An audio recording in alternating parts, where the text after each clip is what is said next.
The city of Uruk stood like a jewel upon the plain, its walls strong, its granaries full, its temples rich with offerings to the gods.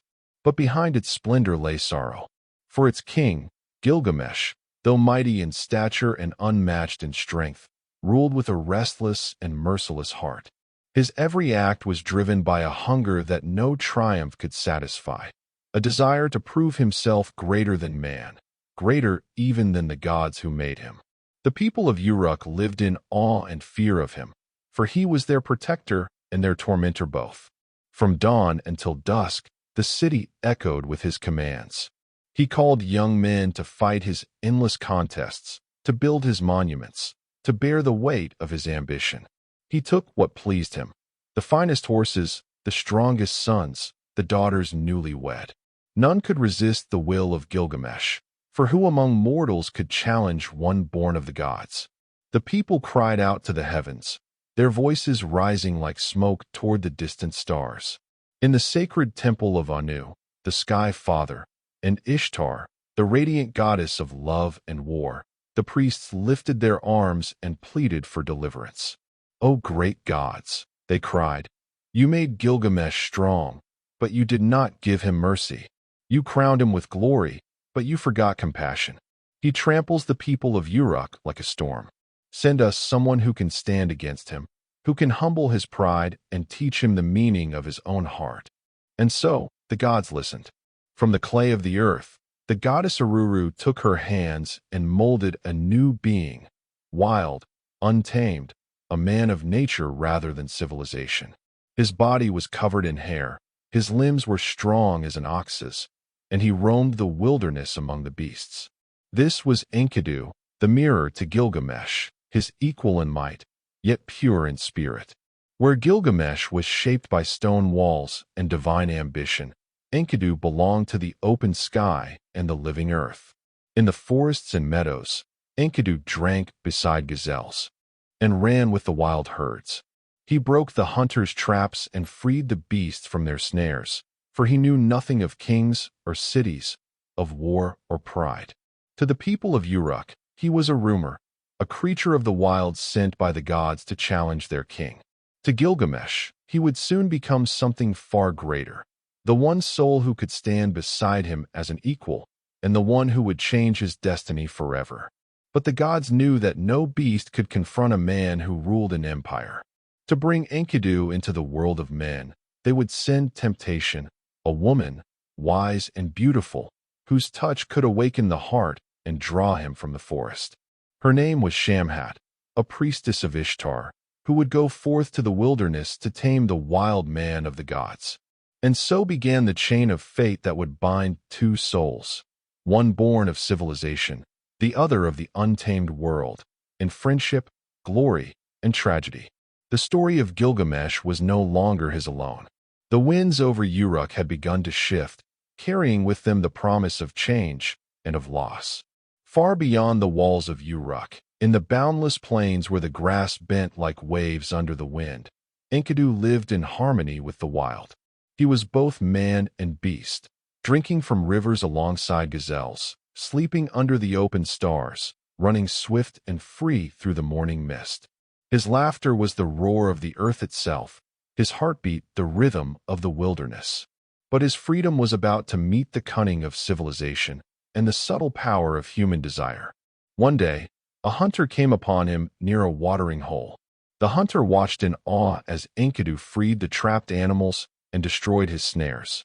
Again and again, the man's traps were broken, his livelihood ruined by this mysterious wild figure who seemed favored by the gods. Terrified and frustrated, the hunter returned to his father and told him of this man of the wild who lived among beasts. The father, wise and trembling with superstition, spoke softly, "My son, this is no ordinary man. Go to Uruk and tell King Gilgamesh what you have seen. He will know what to do, for he too is touched by the gods." So the hunter traveled to the shining city and stood before the great king. Gilgamesh listened in silence, his eyes gleaming with curiosity and challenge. "A man who runs with the beasts," he said, his voice low and thoughtful. "A man who breaks traps and frees prey?" If such a creature exists, I will see him brought to Uruk. Send Shamhat, the priestess of Ishtar, the woman of wisdom and beauty. Her allure will call him from the wild and teach him the ways of men. And so Shamhat went forth, her heart steady, her presence radiant as she walked through the golden light of dawn. For 6 days and 7 nights, she journeyed with the hunter until they reached the edge of the wilderness. There, by a pool of clear water, she waited. When Enkidu came to drink, his body glistened with dew, his hair wild as the grass, his eyes deep and unknowing. Shamhat stepped forward and smiled, her gaze both gentle and knowing, the bridge between two worlds. Her voice was soft as wind over stone. Come, she said, taste the bread of men, drink the wine of the city, and learn what it is to be human. Enkidu watched her with curiosity, something stirring within him that the wild had never awakened. As she reached out, her touch was warmth and mystery, and for 6 days and 7 nights, they remained together beneath the whispering trees. The animals, sensing the change, fled from him. When he rose at last, he was no longer one of them. His strength remained, but his innocence had faded like mist in the morning sun. Shamhat took his hand and guided him toward Uruk. Along the journey, she spoke to him of cities, of kings, and of the mighty Gilgamesh, a man like him in power, yet lost in pride. She told him of temples and feasts, of music and laughter, of the walls that shone like copper in the sun. Enkidu listened, torn. Between awe and uncertainty, he felt the pull of destiny, the call of something greater than the wilderness he had known. When at last they reached the gates of Uruk, the people stared in wonder. "Who is this man?" they whispered. "He walks like a god, yet his eyes are wild." Enkidu gazed upon the towering walls, the carved temples, and the throngs of people. For the first time, he felt the heartbeat of civilization, loud, rhythmic, unyielding. And somewhere within those walls, his fate awaited, for Gilgamesh himself had dreamed of his coming.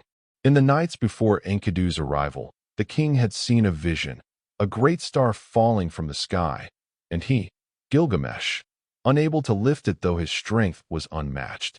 The wise men had told him, "This star is the companion sent to you by the gods, your equal, your brother.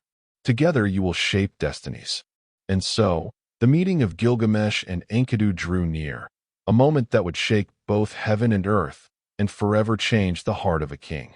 The city of Uruk stirred with anticipation, its streets alive with whispers of the wild man who had come from beyond the plains. Word spread quickly, of a figure broad as the mountains, fierce as a storm, his eyes glinting with the strength of untamed nature. The people murmured that this stranger was a creation of the gods themselves, sent to balance the power of their king. For Gilgamesh, though mighty and wise, had grown restless and cruel in his rule, taking what he desired and forcing his will upon all.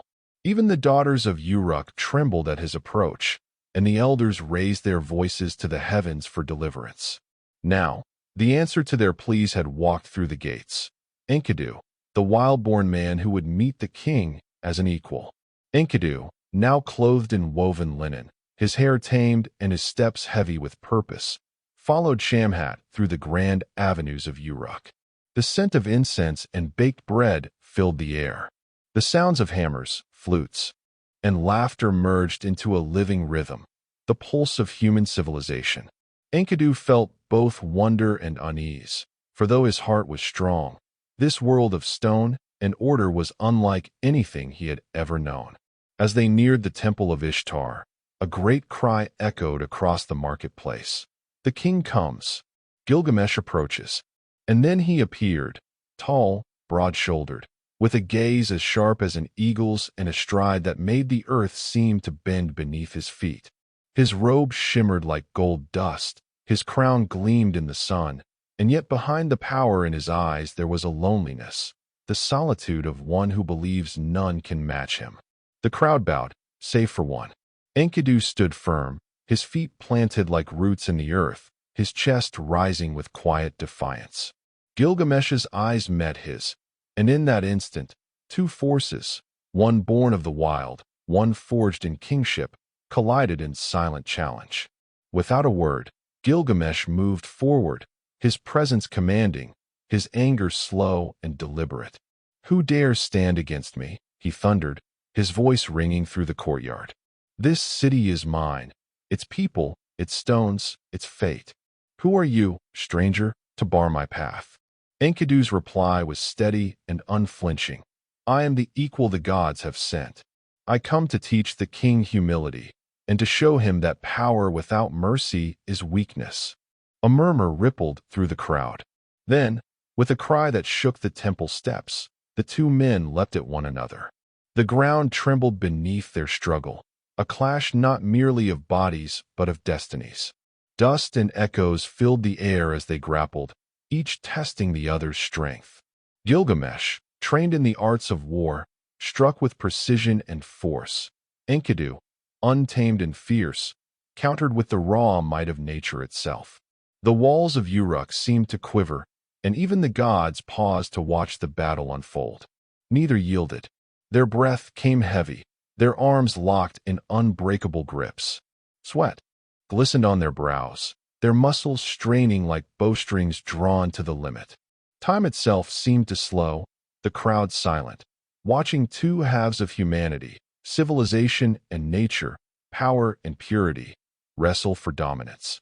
Finally, with one last surge of strength, Gilgamesh forced Enkidu to the ground, but instead of triumph, he found only awe. Enkidu looked up, not in defeat but in respect, and slowly, both men began to laugh. It was deep, exhausted, genuine laughter, the laughter of men who had found in one another what they had never known before, a true equal. From that moment on, their bond was sealed. They clasped hands, warriors' grips firm, hearts still pounding from the struggle. The people of Uruk watched in astonishment as their proud king embraced the wild man he had fought so fiercely. Gilgamesh turned to his new brother and said, "You are no enemy of mine, Enkidu. You are my friend, my strength beside me." Enkidu smiled, his wild eyes softening. "And you, Gilgamesh, are no god. But together, perhaps, we may become something greater than either alone." The gods above smiled upon their friendship, for though they had been created as opposites, the union of their spirits would change the fate of kings and mortals alike. Together they would embark on great adventures, to slay beasts, defy divinities, and seek the eternal. But for now, in the golden light of Uruk's afternoon, the city rejoiced. For its restless king had found his equal, and the era of brotherhood had begun. The friendship between Gilgamesh and Enkidu became the heartbeat of Uruk. No longer did the king walk among his people as a tyrant. Instead, he walked beside his equal, the wild man who had taught him humility and brotherhood. Together, they shared laughter, strength, and dreams of glory. Yet, beneath their camaraderie burned a restless fire. Gilgamesh, ever hungry for greatness, could not be content with peace alone. He longed to carve his name into eternity, to accomplish deeds so magnificent that the bards of every age would sing of him. And so, one evening as the sun sank into a crimson horizon, Gilgamesh turned to Enkidu and spoke words that would set them on a perilous path. "Brother," he said, his voice heavy with ambition, "in the far lands lies the cedar forest, realm of the gods, guarded by Humbaba the Terrible, whose roar shakes the mountains. No mortal has ever dared approach his domain. But if we slay him, we will be remembered forever. Our names will shine brighter than the stars." Enkidu, who had once roamed the wilderness near that sacred forest, felt a tremor of fear. He knew the power of Humbaba, the creature born of divinity, clothed in terror, whose breath was fire and whose voice was the wind itself. "No, Gilgamesh," he warned. "Humbaba is not like men. He is the servant of Enlil, guardian of the realm the gods have forbidden us to tread. His strength is death. His glance consumes. To face him is to challenge heaven." But Gilgamesh's spirit, driven by destiny, could not be stilled. "Do you not see, Enkidu?" he replied. "This is why we were made strong, to face the impossible, to leave behind a legacy that will never fade. I would rather perish in glory than live forever in silence." Enkidu looked into his friend's eyes and saw the spark that made him a king. With a heavy sigh, he nodded. Then I will go with you, my brother. If we die together. Before their journey began, they visited the temple of Shamash, the sun god, seeking his blessing. The priests poured fragrant oil upon the altar, and Gilgamesh prayed, his hands raised high. O Shamash, guardian of truth, guide our steps through darkness. Protect us from the wrath of Humbaba. Grant us victory, that your light may shine upon our deeds. The god, hearing the courage in their voices, sent his favor, 7 fierce winds that would rise when the time of battle came. They armed themselves for the expedition, Gilgamesh, with his mighty axe forged of bronze and gold, and Enkidu, carrying a blade that gleamed like lightning. For days they marched across the plains, through scorching deserts and silent valleys. At night they rested under the stars, speaking of fate, gods, and the fragile thread of human life. The bond between them deepened, not only as warriors, but as brothers who shared the weight of their dreams. When they reached the borders of the cedar forest, Enkidu's heart grew heavy. The air was thick with enchantment. The trees themselves seemed alive, their trunks wide as towers, their leaves whispering the tongues of spirits. The scent of cedar filled the air, pure, ancient, almost divine. This is no place for men, Enkidu murmured. The gods walk here. But Gilgamesh only tightened his grip on his axe. Then let us walk with them. As they entered the sacred wood, the ground trembled, and a roar like thunder shattered the silence. Humbaba emerged, vast as a mountain, his face twisted and shifting like storm clouds, his eyes glowing with the fire of the heavens. His voice boomed, "Who dares trespass upon the realm of Enlil? Who comes to defy the will of the gods?" Gilgamesh stepped forward, though his heart pounded like a drum. "I am Gilgamesh of Uruk, and I have come to end your reign of terror." Humbaba's laughter rolled like an earthquake. "Mortal fool," he thundered, "your bones will feed my roots." Then began the battle, fierce and terrible. Gilgamesh and Enkidu charged together, their weapons flashing beneath the canopy of divine trees. Humbaba's blows shook the forest, felling cedars like reeds. But Gilgamesh fought with the courage of 10 men, his blade cutting through wind and flame, while Enkidu circled with the precision of a hunter. Yet still Humbaba's strength seemed endless. The beast seized Gilgamesh in a crushing grip, and the king cried out to Shamash for aid. At once, the god answered. The 7 winds howled through the forest, blinding Humbaba, binding his arms, forcing him to his knees. "Strike now, Gilgamesh!" cried Enkidu. Before the light fades, Gilgamesh raised his axe high, and with a cry that echoed through the heavens, he struck. The blade fell true, and Humbaba's roar of defiance turned to silence. The guardian of the cedar forest was slain. The trees themselves seemed to mourn, their leaves trembling in grief as the wind carried away the spirit of the fallen giant. For a long time, neither man spoke. The thrill of victory was tempered by a strange sorrow, the awareness that in defying the gods, they had crossed a boundary no mortal should. Gilgamesh looked to the sky, uncertain whether to expect praise or punishment. "We have done what no man has done," he whispered. Enkidu placed a hand upon his shoulder. "Yes, my brother," he said softly, "and the gods will not forget."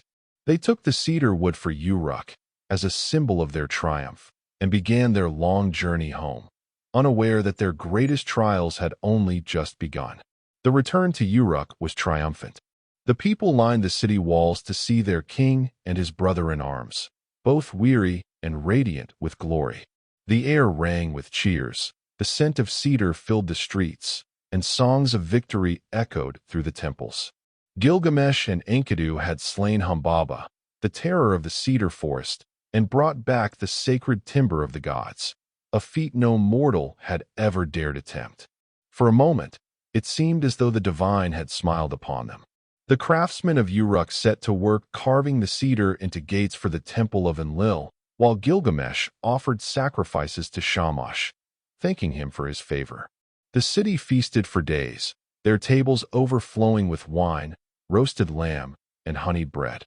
Yet, even amid the celebration, the air shimmered with an unseen tension, a whisper of disquiet carried by the wind.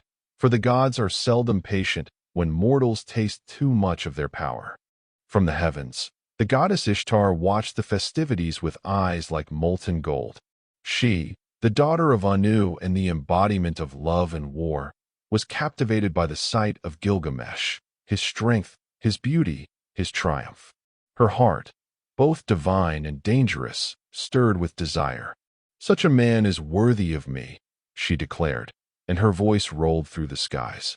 Descending in a blaze of light, she appeared before Gilgamesh, dazzling in her splendor, adorned in jewels, her robes woven with starlight, her lips promising ecstasy and ruin alike. "Come, Gilgamesh," she said, her voice as soft as thunderclouds. "Be my husband, and I will make you the lord of all the earth. Your chariot shall be gold, your horses swift as the wind. Kings and princes will bow before you, and even the beasts of the field will tremble at your command. Together we will rule the world." But Gilgamesh, though mortal, saw beyond her beauty. He knew her history, the lovers she had taken and destroyed, the kings she had seduced and cast aside. With quiet defiance, he replied, "Goddess of desire, why should I be your next prey? What of Tammuz, your shepherd lover, whom you doomed to the underworld? What of the lion, the stallion, the shepherd, the falcon, all who loved you and perished by your whim? I will not be your toy. Your love is a furnace that consumes all who draw near." The words struck like lightning. Ishtar's eyes blazed with fury. "How dare you reject me?" she cried, her voice shaking the heavens. "If you were immortal, I would make you suffer for eternity. But since you are not, I will see your city drown in tears." She ascended to the great hall of the gods and fell before Anu, her father, weeping. "Father, Gilgamesh has insulted me. Grant me the bowl of heaven, that I may punish him and destroy his city." Anu hesitated, for unleashing the bull meant devastation, famine, and death. "If I grant this," he said gravely, 7 years of drought will strike the earth. Are you prepared for such ruin?" But Ishtar, consumed by rage, swore that she had stored grain and fodder enough for the world. Reluctantly, Anu yielded. From the vault of the heavens came a terrible roar. The bowl of heaven, vast, horned, and crowned with divine flame, descended upon Uruk. Its breath scorched the earth, and where its hooves struck, the ground split open, swallowing men and beasts. Panic seized the city. Crops withered, rivers boiled, and the cries of the dying echoed through the streets. Gilgamesh, unshaken, called to Enkidu, "Brother, the gods have sent their fury, but if we faced Humbaba, we can face this beast." Enkidu's eyes burned with loyalty. "Then let us fight for Uruk." The battle that followed shook the world. The bull charged, its horns tearing the sky, its bellow louder than thunder. Gilgamesh struck from one side, while Enkidu leapt upon its back, seizing its tail. Together they fought as one soul in 2 bodies, the warrior king and his wild brother. As the bull reared, Gilgamesh plunged his sword deep into its neck. A great cry burst from the heavens as the divine creature collapsed, shaking the earth with its fall. Ishtar shrieked from the walls of Uruk, cursing them both. In defiance, Enkidu tore the thigh of the bull and hurled it at the goddess, shouting, "Take this gift, O mighty Ishtar." The people gasped, and even the gods turned their eyes away. For this act, born of victory and arrogance, would seal their fate. That night, Uruk rejoiced once more. The streets were filled with song and wine, but the laughter could not drown the whisper of destiny. Enkidu dreamt of the gods gathered in council, their voices grave. "For the slaying of Humbaba and the bull of heaven, one of these men must die," said Enlil. "The balance has been broken. Mortals have risen too high." When Enkidu awoke, he was trembling. "Brother," he said to Gilgamesh, "the gods are angry. I saw them in my sleep. One of us must pay." Gilgamesh tried to dismiss it as a nightmare, but in his heart, fear stirred. The joy of conquest was fading, replaced by the shadow of doom. And so began the sorrow of kings. the moment when glory turns to grief and the price of greatness is revealed. The morning after the dream, a stillness fell over Uruk. The feasting had ended, the wine cups lay empty, and the triumphant echoes of battle had faded into silence. Only the wind moved through the streets, whispering among the temple pillars and rustling the cedar gates that Gilgamesh had brought from the sacred forest. Enkidu awoke trembling, his heart heavy as stone. The memory of his dream clung to him like a shadow that could not be shaken. He turned to Gilgamesh and said, his voice low and hollow, "Brother, the gods have spoken. For the slaying of the bull of heaven and for our defiance, they have decreed that one of us must die." Gilgamesh, still wrapped in the illusion of victory, laughed softly, though unease flickered in his eyes. "You are fevered from battle," he said. "The gods would not destroy the ones who honored them with courage." But even as he spoke, thunder rolled faintly in the distance, though the sky above Uruk was clear. Enkidu's gaze drifted upward. "No, Gilgamesh," he murmured. "It is decided. I am the one chosen." That night, the dream returned, darker and clearer than before. Enkidu saw the council of gods seated in the heavens, Anu, Enlil, Shamash, and Ea. Their faces were solemn, their eyes ancient and cold.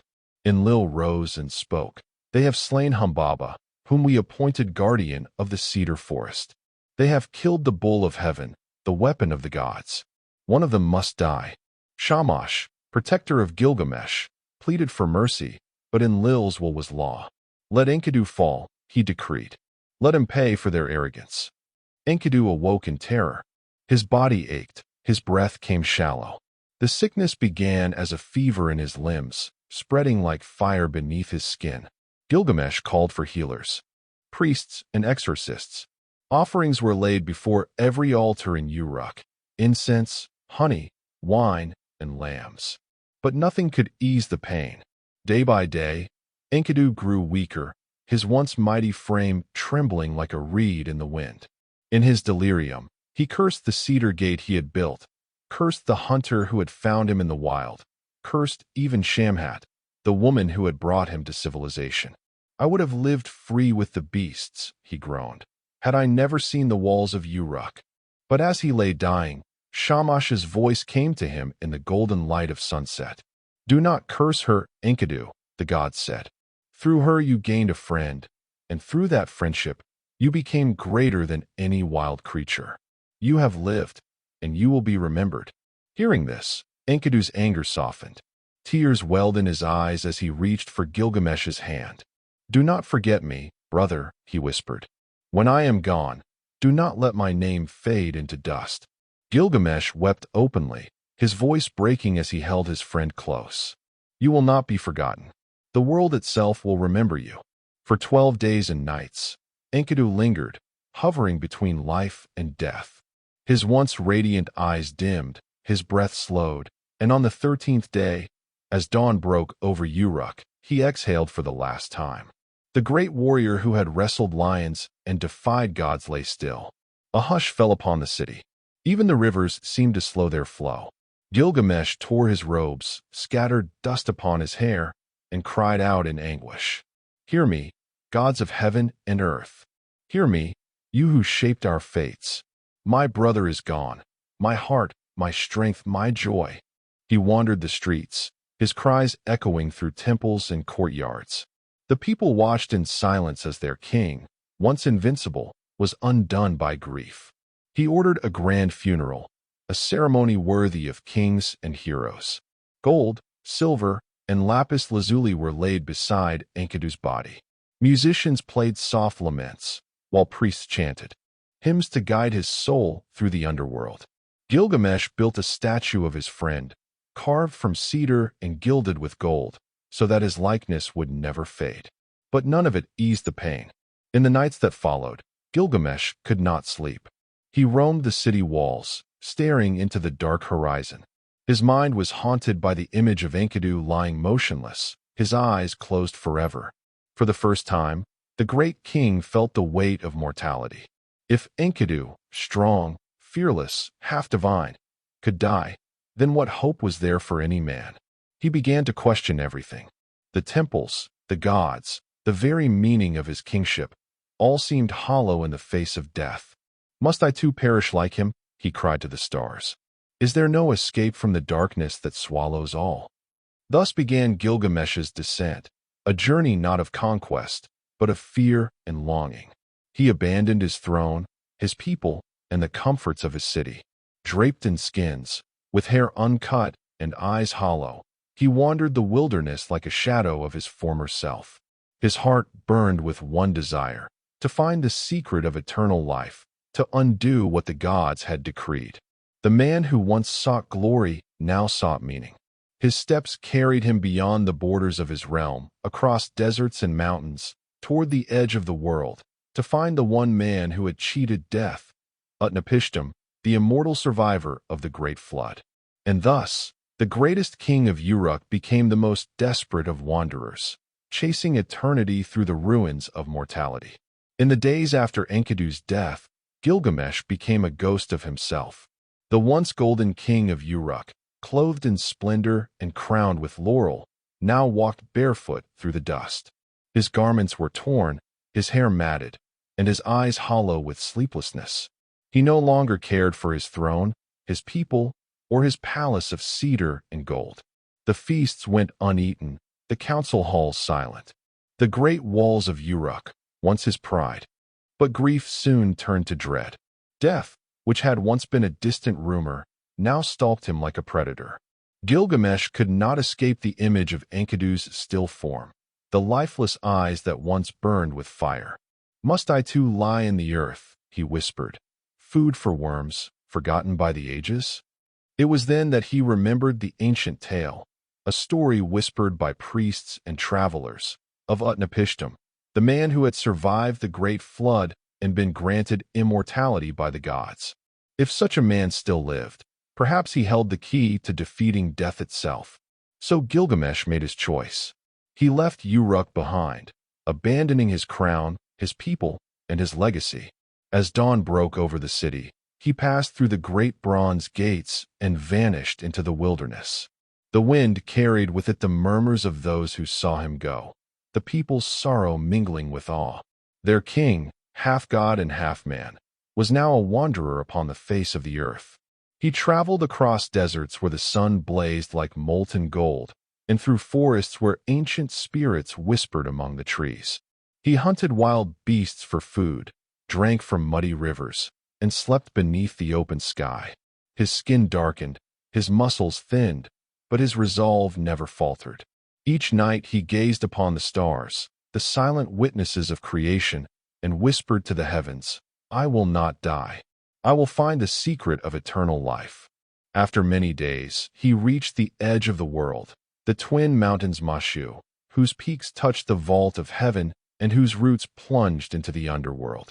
Their gates were guarded by fearsome scorpion men, half human and half serpent, whose eyes burned like coals. Their mere gaze could kill a mortal man. When Gilgamesh approached, trembling but resolute, they lifted their spears and demanded, Who are you that dares to approach the path of the sun? Gilgamesh bowed his head. I am Gilgamesh, king of Uruk, 2/3 god and 1/3 man. I seek Utnapishtim, the immortal, that I may learn the secret of eternal life. The scorpion man studied him, his wife beside him whispering, See how his face is drawn with grief. He has known loss. He has felt death. The guardian nodded slowly. No mortal has walked the path that leads beneath these mountains, the road that the sun himself travels by night. She saw his ragged form and asked gently, Why do you wander so weary, Gilgamesh? What grief drives you to the ends of the earth? He told her his story, of Enkidu, of death, of the god's silence. Siduri listened, her eyes full of sorrow. You will not find what you seek, she said softly. The gods made death for men and reserved life for themselves. Look at the beauty of the world, the river, the fruit, the laughter of children. That is your portion. Be content with it. But Gilgamesh shook his head. I will not rest until I find him who escaped death. Seeing that his will could not be broken, Siduri pointed toward the horizon. There lives Urshanabi, the ferryman of Utnapishtim. If you can find him, he may take you across the waters of death. But beware, Gilgamesh. Even immortality comes with a price. And so the king of Uruk set out once more, his feet bleeding, his spirit burning like a dying star. He would face the waters that none dared to cross, defy the fate written by the gods, and challenge death itself. But in the end, what awaited him beyond the waters was not what he imagined, for the wisdom of the gods was not in the gift of endless life, but in understanding what it means to live at all. When Gilgamesh found Urshanabi, the ferryman of Utnapishtim, he was a man unlike any other, weathered by ages, with eyes that seemed to hold both sorrow and stars. His face bore the marks of eternity's patience, and his hands were calloused from steering the boat that bridged the realms of the living and the eternal. Urshanabi lived among the mysterious stone men, beings who served as anchors between the divine and mortal worlds. But when Gilgamesh, desperate and exhausted, approached in his fury and confusion, he shattered the stone men in his misunderstanding, breaking the sacred bond that made crossing the waters of death possible. Urshanabi, startled and grim, regarded him with silence before saying, "You are mighty, Gilgamesh, but your strength is your undoing. The stone men you have destroyed were not your enemies. They were my companions, the only ones who could withstand the waters that kill. Without them, the passage across is perilous. Why have you come here, son of Nin's son, drenched in dust and despair?" Gilgamesh fell to his knees and spoke from the hollow of his soul. "I have come for Utnapishtim, the immortal one. My friend Enkidu is dead. I too shall die, and I cannot bear it. Tell me, ferryman, how can a man escape death?" Urshanabi's gaze softened. "No mortal has crossed these waters, Gilgamesh. They are the waters of death. A touch will end your life in an instant. But your resolve is strong. If you would go to Utnapishtim, you must labor as no man has before. Cut down trees, fashion 120 poles, and coat them with pitch. With them, we shall push the boat across, never letting the water touch your skin." And so Gilgamesh labored, his hands bleeding and his muscles trembling. For days he cut cedar trees from the forest of the gods and shaped the poles as Urshanabi instructed. When at last the craft was ready, they launched it upon the black, still surface of the waters of death. The air was eerily silent. No bird sang, no wave stirred. It was as though time itself had halted to witness the crossing of this mortal king. Each pole was used only once, dipped into the deadly waters and discarded as soon as it touched. Gilgamesh pushed with all his might, his eyes fixed on the far horizon where eternity shimmered like a mirage. Pole after pole, the distance grew shorter, yet the journey seemed endless. The smell of the water was heavy, like metal and decay. Even the air above it seemed lifeless. Urshanabi watched him quietly, as if measuring the heart of a man who dared challenge the gods themselves. Finally, when the last pole was spent, Gilgamesh tore off his garment and used it as a sail.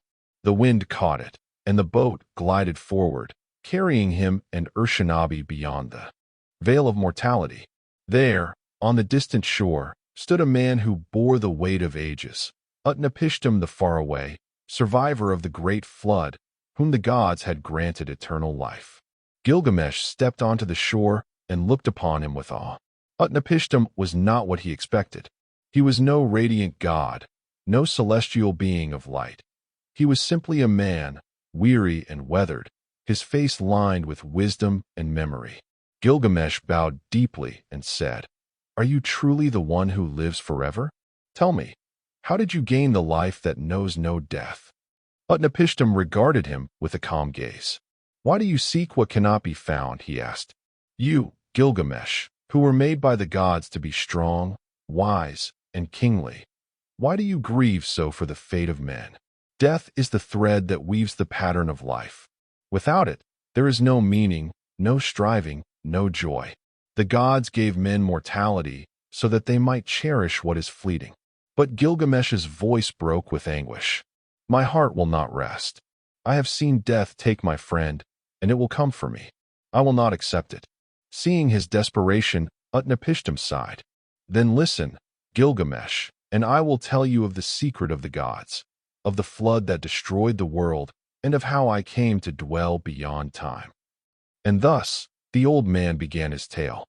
He spoke of how the gods once grew weary of mankind's noise and corruption, deciding to cleanse the earth with a great flood.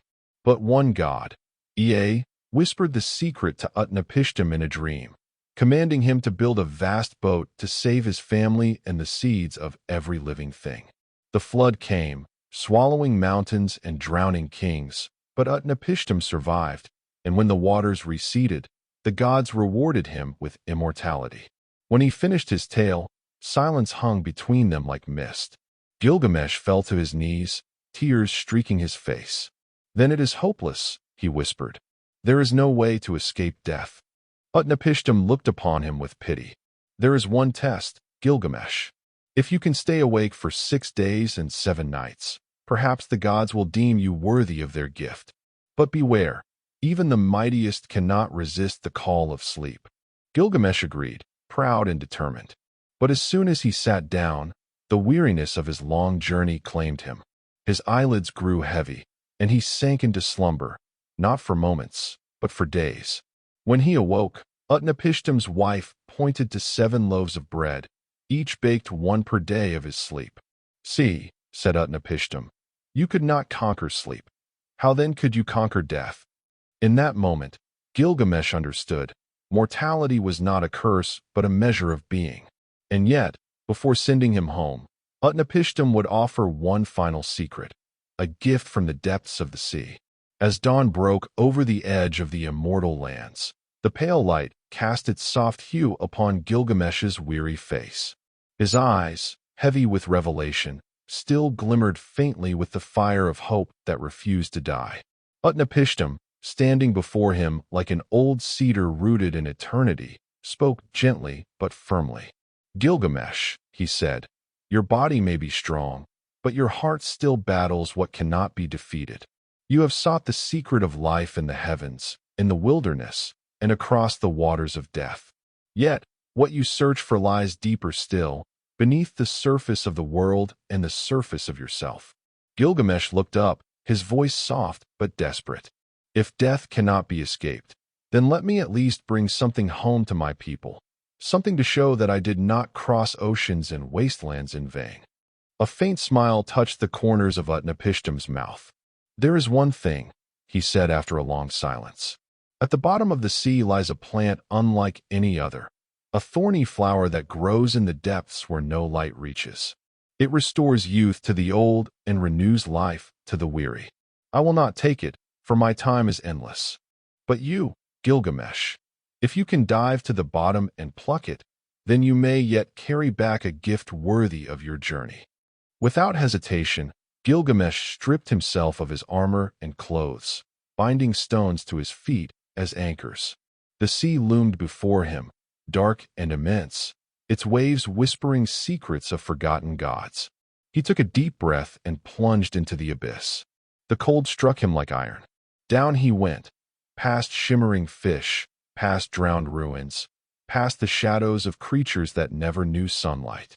His lungs burned, his heart pounded, but his will drove him deeper still.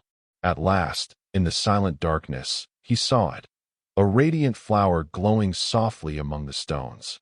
Its petals shimmered like starlight, and its thorns seemed to hum with ancient power. Gilgamesh reached out, tore it free from the seabed, and kicked upward with all his might. He broke the surface with a gasp, clutching the flower of life against his chest.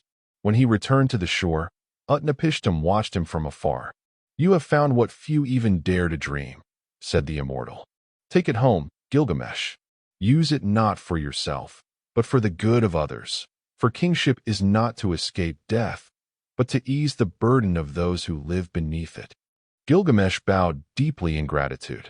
With Urshanabi as his guide once more, he boarded the boat and began the long journey back across the waters of death. As they drifted, he held the flower gently, staring at it as if it contained the faces of all he had lost.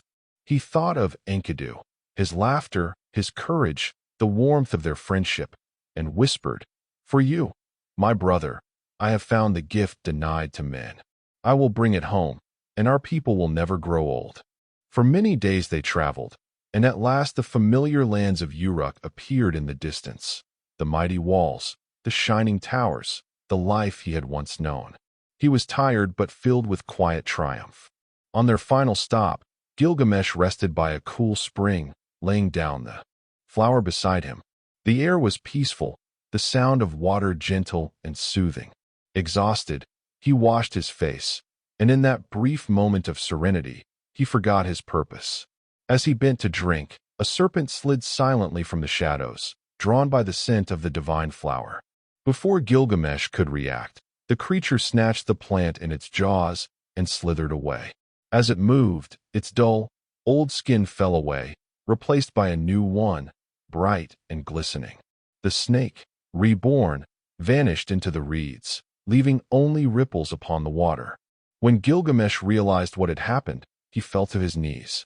He wept, not with rage this time, but with a deep, wordless sorrow. "It is gone," he murmured. "Even this, I could not keep." Urshanabi placed a hand upon his shoulder, but said nothing. The gods, it seemed, had spoken once again.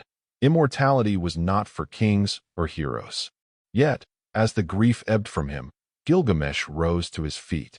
He looked back toward Uruk, whose walls gleamed in the distance beneath the fading light. "No," he said softly, "it is not gone. The flower has returned to the earth, where it belongs. Its secret lives not in me, but in the world it restores. And I will leave my name upon these stones, upon the hearts of my people, upon the stories that will be told long after I am dust." When he returned to Uruk, he walked the great walls he had once built in pride. He placed his hand upon the ancient stones, feeling the strength of his city, the true legacy that would outlast him. Turning to Urshanabi, he spoke with a calm voice. "Look upon these walls, ferryman. Is this not immortality? To build something that endures, to live on in the memory of men." As the sun sank behind the horizon, the king of Uruk stood tall, not as a god, but as a man who had finally understood. He had crossed deserts, defied heaven, and faced the void, only to find that the meaning of life was not to live forever, but to live well. And so, the story of Gilgamesh came full circle, a tale of friendship and loss, of power and humility, of death and the beauty that rises from it. The echoes of his journey would ripple through time, reminding all who heard it that though we are mortal, our deeds, our love, our courage, our creations, can outlast eternity. When Gilgamesh returned to Uruk for the final time, he was no longer the restless, prideful king who had set out to conquer the world. He had crossed the thresholds of gods and men, faced the full measure of life's beauty and despair, and returned with something far greater than immortality, a quiet understanding of what it meant to live as a human being. The sun hung low over the plains of Sumer, casting long, golden shadows across the city's walls, and as the people gathered to greet their king, they saw not a conqueror, but a man transformed by his journey through the vastness of existence. He ordered the scribes of Uruk to gather, those who carved stories into wet clay, so that time itself could not erase them. "Write of our journey," Gilgamesh said, his voice steady but filled with the weight of all he had learned. "Tell of the wild man who became my brother, of the monsters we defeated, of the gods who tested us, and of the truth I found at the end of the world. Let all who come after me know that even kings must face death, and that the meaning of life lies not in endless years, but in deeds that endure." And so, under his command, the story of Gilgamesh and Enkidu was inscribed upon 12 clay tablets, pressed into permanence with the wedge-shaped marks of the Sumerian script. Those tablets, buried beneath sand and ruin, would outlive empires. As time passed, Uruk flourished under Gilgamesh's rule. He rebuilt its temples, restored its gardens, and strengthened its walls, not as monuments to his pride, but as gifts to his people. He no longer sought to make his name eternal through conquest. Instead, he built a city that would remember him. Through peace, justice, and strength, the people began to speak of their king not just as a warrior, but as a lawgiver, a ruler who had walked among gods and returned with wisdom instead of arrogance. They said his heart was like the twin rivers that nourished their land, deep, powerful, and life-giving. But even as he ruled, Gilgamesh knew that the time of all mortals must come to an end. When his final days drew near, he climbed the walls of Uruk one last time. The wind brushed against his face, and the city stretched before him like a living memory. "See these walls," he whispered to himself. "They are the hands of men, of masons, builders, and dreamers. I am but one among them, and that is enough." With that, the great king of Uruk closed his eyes, not in fear but in peace. Generations passed. The deserts grew and receded. Empires rose and fell. Yet the story of Gilgamesh endured, carried on clay fragments through the ages. It crossed from Sumer to Babylon, from Babylon to Assyria, from the libraries of kings to the ruins of forgotten cities. When the great library of Nineveh was discovered thousands of years later, archaeologists uncovered the broken tablets of his epic, their ancient words whispering across the millennia. And in that rediscovery, the voice of Gilgamesh spoke again, echoing the eternal questions that still stir within every human heart. The story became the template for the hero's journey, a pattern of myth and meaning that would shape storytelling across all civilizations. A mighty figure, blessed yet flawed, sets out on a quest. He faces trials and loss, descends into the unknown, and returns transformed, bearing wisdom instead of glory. From Gilgamesh to Odysseus, from Beowulf to King Arthur, from every epic hero to every soul that struggles with life and death, the same ancient rhythm beats on. Gilgamesh's path became humanity's own mirror, reflecting our longing to transcend mortality, to find purpose, and to make peace with the inevitable, and that awaits all things. In the shadow of the ziggurats and the cradle of rivers, the clay tablets that bore his name came to represent something more than a story. They became a monument to humanity's earliest understanding of itself. The gods, once distant and terrifying, had become symbols of the forces within us: pride and fear, love and grief, creation and destruction. Enkidu's transformation from wildness to brotherhood mirrored humanity's own awakening, while Gilgamesh's final acceptance of mortality revealed the wisdom that would anchor civilizations to come. The Epic of Gilgamesh was not merely a tale of a man who lived and died. It was the awakening of the human spirit to its own reflection. It asked the same questions that philosophers, poets, and dreamers would wrestle with for eternity. What is the meaning of life? Why must we die? And how can we endure beyond the limits of our flesh? In every retelling, in every translation and fragment, the voice of Gilgamesh whispers, "We build, we love, we suffer, and we remember," and that is enough to defy time. And thus, the legend of the king of Uruk became immortal, not in body, but in story. His name, once etched into clay, now lives in every heart that reads his tale, in every mind that wonders what it means to live fully and die well. The gods may have denied Gilgamesh eternal life, but they granted him something greater, the endless echo of remembrance.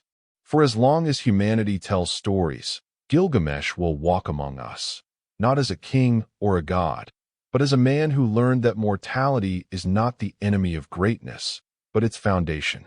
His walls still stand, not in stone but in spirit, rising from the pages of time, whispering softly through the ages, "This too shall pass."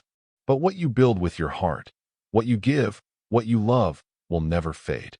For thousands of years, the Epic of Gilgamesh lay silent beneath the sands of time, buried within the ruins of ancient cities, its clay tablets shattered, its words forgotten. The once mighty walls of Uruk had crumbled into dust, and the Sumerian tongue had vanished from living memory. Yet, deep beneath the ruins of Nineveh, in what is now modern-day Iraq, fragments of that lost world waited patiently for rediscovery.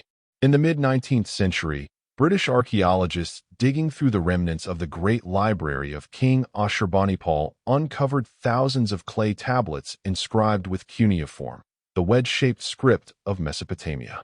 Among them lay the story of Gilgamesh, hidden for over 2 millennia, waiting to speak again.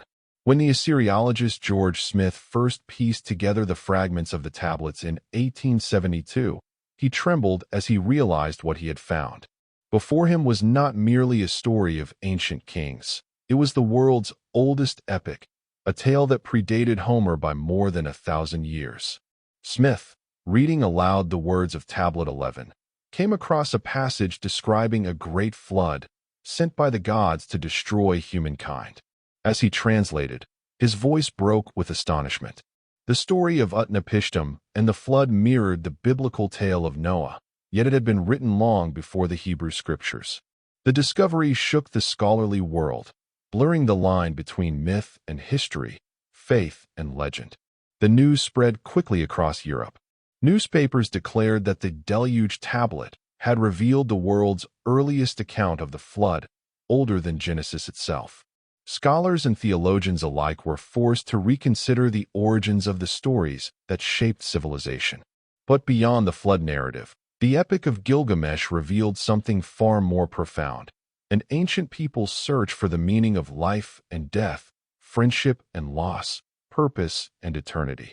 The clay fragments of Mesopotamia had given voice to humanity's oldest questions and in doing so, reconnected the modern world with its forgotten ancestors. As more tablets were unearthed, painstakingly translated, and pieced together, the full scope of the story emerged. The epic was written in Akkadian, a Semitic language that bridged Sumerian culture and the Babylonian world. Scholars identified 12 tablets, each representing a chapter in Gilgamesh's journey, from his restless tyranny to his brotherhood with Enkidu, their heroic deeds, and the tragic descent into grief and wisdom. Though incomplete, the fragments formed a tapestry of poetry and philosophy that revealed how deeply ancient Mesopotamians pondered the human condition. What struck readers most was not the age of the story, but its timelessness. Gilgamesh's struggles, the yearning for immortality, the pain of losing a loved one, the search for meaning, were not relics of a primitive age but reflections of universal truth. Across thousands of years, his voice spoke directly to modern humanity. The epic's rediscovery reminded scholars that our ancestors were not so different from us. They, too, loved and feared, dreamed and despaired, built and lost. The same heartbeat that once echoed in the temples of Uruk still resounded within the hearts of those who read his story. The impact of the Epic of Gilgamesh rippled through art, literature, and philosophy. Writers and poets drew inspiration from it. T.S. Eliot, Rainer Maria Rilke, and countless others found in its verses the roots of Western storytelling and existential thought. The concept of the hero's journey, so central to modern literature and film, found one of its earliest expressions in Gilgamesh's path. Even in contemporary psychology, his tale resonates as a metaphor for the stages of life: youth's ambition, midlife's awakening, and the final reconciliation with mortality. In the 20th century, as archaeologists and historians continued their work in Mesopotamia, more fragments were discovered, revealing subtle nuances in the text and filling in lost portions of the epic. Each new find deepened humanity's understanding of the world's first great story. The flood narrative connected Gilgamesh not only to the Bible, but also to older oral traditions that spread across civilizations, suggesting that ancient memories of natural disasters had woven themselves into myths of divine judgment and renewal. By the dawn of the 21st century, the Epic of Gilgamesh had found new life in translation and interpretation. Artists recreated its scenes in film, theater, and visual art. Musicians composed symphonies to its rhythms. Poets reimagined its verses in modern tongues. Even philosophers cited it as one of the first existential works, a meditation on being, purpose, and the fragile beauty of human life. It was as though the clay tablets, once pressed by ancient scribes in the lamplight of temples, had carried their message through the vast corridors of time to whisper directly into the ears of the modern world. And so, the story that began with a king searching for immortality achieved exactly that. Gilgamesh became eternal, not through divine favor, but through the endurance of story and memory. His journey, rediscovered and retold, became a bridge between the ancient and the modern, reminding humanity that even as civilizations rise and fall, our shared longing for meaning never fades.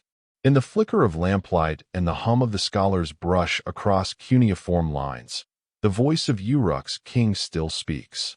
His city may be gone, his temples fallen, but through the cracked clay and the echo of his words, Gilgamesh continues to live.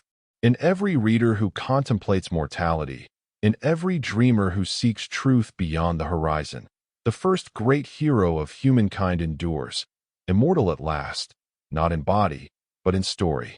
As the dust of time settled upon the rediscovered tablets, scholars and readers began to see that the Epic of Gilgamesh was far more than an ancient adventure or myth. It was philosophy written in the language of poetry. Beneath the grandeur of gods and monsters lay a story deeply human, one that confronted the oldest and most universal of fears, death. In his tireless search for immortality, Gilgamesh becomes a mirror of humankind's restless heart, a reflection of our refusal to accept the limits of our mortality and our yearning to find something lasting in a fleeting world. His journey from arrogance to humility, from despair to wisdom, is not merely the tale of a king. It is the journey of every person who has ever wondered what it means to live and die. In the beginning, Gilgamesh seeks fame. He builds Uruk's massive walls, defeats monstrous foes, and seeks deeds that will make his name immortal. To him, glory is the path to eternity. Yet even as he achieves greatness, he cannot escape the ache of impermanence. When Enkidu dies, that illusion shatters completely. The raw, unflinching grief of Gilgamesh, the mighty warrior who weeps and wanders, who touches his friend's lifeless face and feels only silence, marks the turning point of the epic. In those lines, humanity first encounters itself as mortal. Gilgamesh, who once defied the gods, now stands before the one truth that even kings cannot conquer, that all life must end. His long, desperate quest that follows, the voyage across the waters of death, the search for Utnapishtim, the man who survived the flood, becomes a metaphor for our own spiritual journeys. Utnapishtim tells him what he cannot bear to hear. Immortality is not for humankind. The gods have reserved eternity for themselves, and the mortal lot is to live and die within the boundaries of time. Yet in this acceptance lies wisdom. The lesson of the epic is not despair, but understanding that meaning is not found in escaping death, but in embracing life. When Gilgamesh returns to Uruk and looks upon its towering walls, he realizes that his legacy is not eternal life, but the world he helped shape and protect. In this way, the Epic of Gilgamesh becomes one of humanity's first meditations on existence. Long before philosophers put pen to parchment, ancient poets had already asked, what does it mean to live well, knowing that life must end? The epic's answer is both profound and simple. It tells us to find beauty in creation, in friendship, in the building of cities, and the telling of stories. It reminds us that while our bodies crumble, our deeds, our words, our love, our art can echo through time. The immortality Gilgamesh sought in the flesh, he ultimately found in spirit. His story survived because it speaks to that enduring part of humanity that refuses to be silenced. Every civilization that followed Mesopotamia inherited some fragment of this philosophy. In Egypt, kings sought to live forever through monuments and names inscribed in stone. In Greece, heroes like Achilles wrestled with the same paradox, to die young with glory or live long in obscurity. In every age, the human heart has returned to the question Gilgamesh first asked beside Enkidu's tomb. Can one truly live knowing that death awaits? And the answer, whispered through generations, is yes. Because in accepting death, we learn to live fully. The ending of the epic reflects this revelation with haunting beauty. Gilgamesh, standing before the great gates of Uruk, shows the boatman the city's magnificent walls, its temples, gardens, and shining towers. "This is the wall of Uruk," he says. "Touch the stonework. Look at it closely." These words, simple yet eternal, close the story not with despair, but with wonder. The immortality he could not grasp through divine means he achieves through creation. The city, the poem, and the memory of his journey become his monument. Over 4,000 years later, that monument still stands, not in brick and clay, but in the hearts and minds of those who read his tale. Gilgamesh's immortality is the immortality of art, of story, of shared human truth. He reminds us that what we build with meaning endures far longer than what we seek through power or conquest. Even as kingdoms fall and names fade, the stories that carry our spirit live on. In the end, the Epic of Gilgamesh is not a tragedy, but a triumph of understanding. It is a hymn to the fragile beauty of human life and the eternal power of memory. It tells us that though we are bound by mortality, our capacity to love, to create, and to seek truth is what makes us divine. The very clay tablets that bore his story, the work of hands long turned to dust, still speak across millennia, proving that art can defeat oblivion. And so, when we read the words of Gilgamesh, we are reading not only the oldest story in the world, but also the first philosophy of life. It whispers to us across time, live deeply, love fiercely, and build wisely.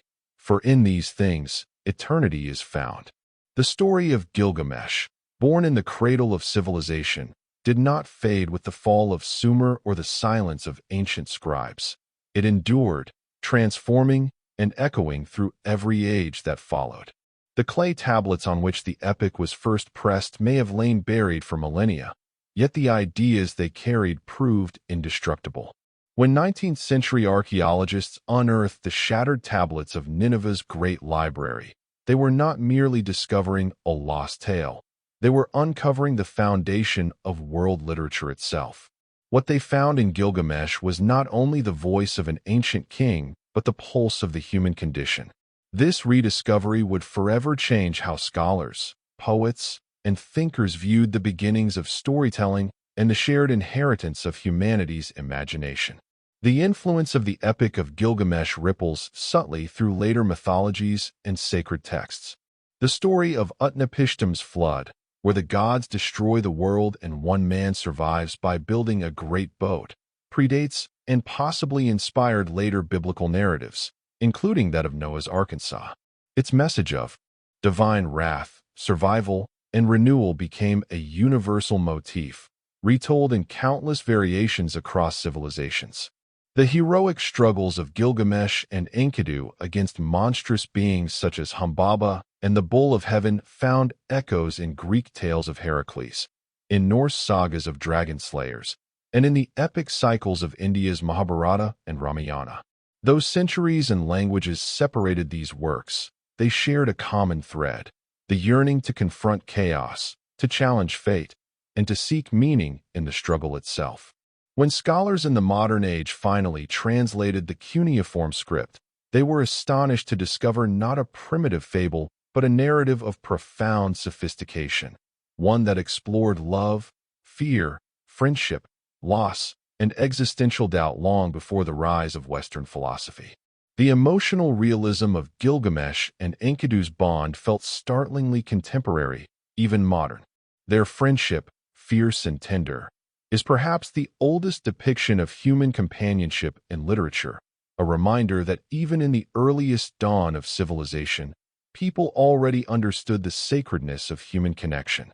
It is this emotional core, more than the supernatural feats, that gives the epic its lasting resonance.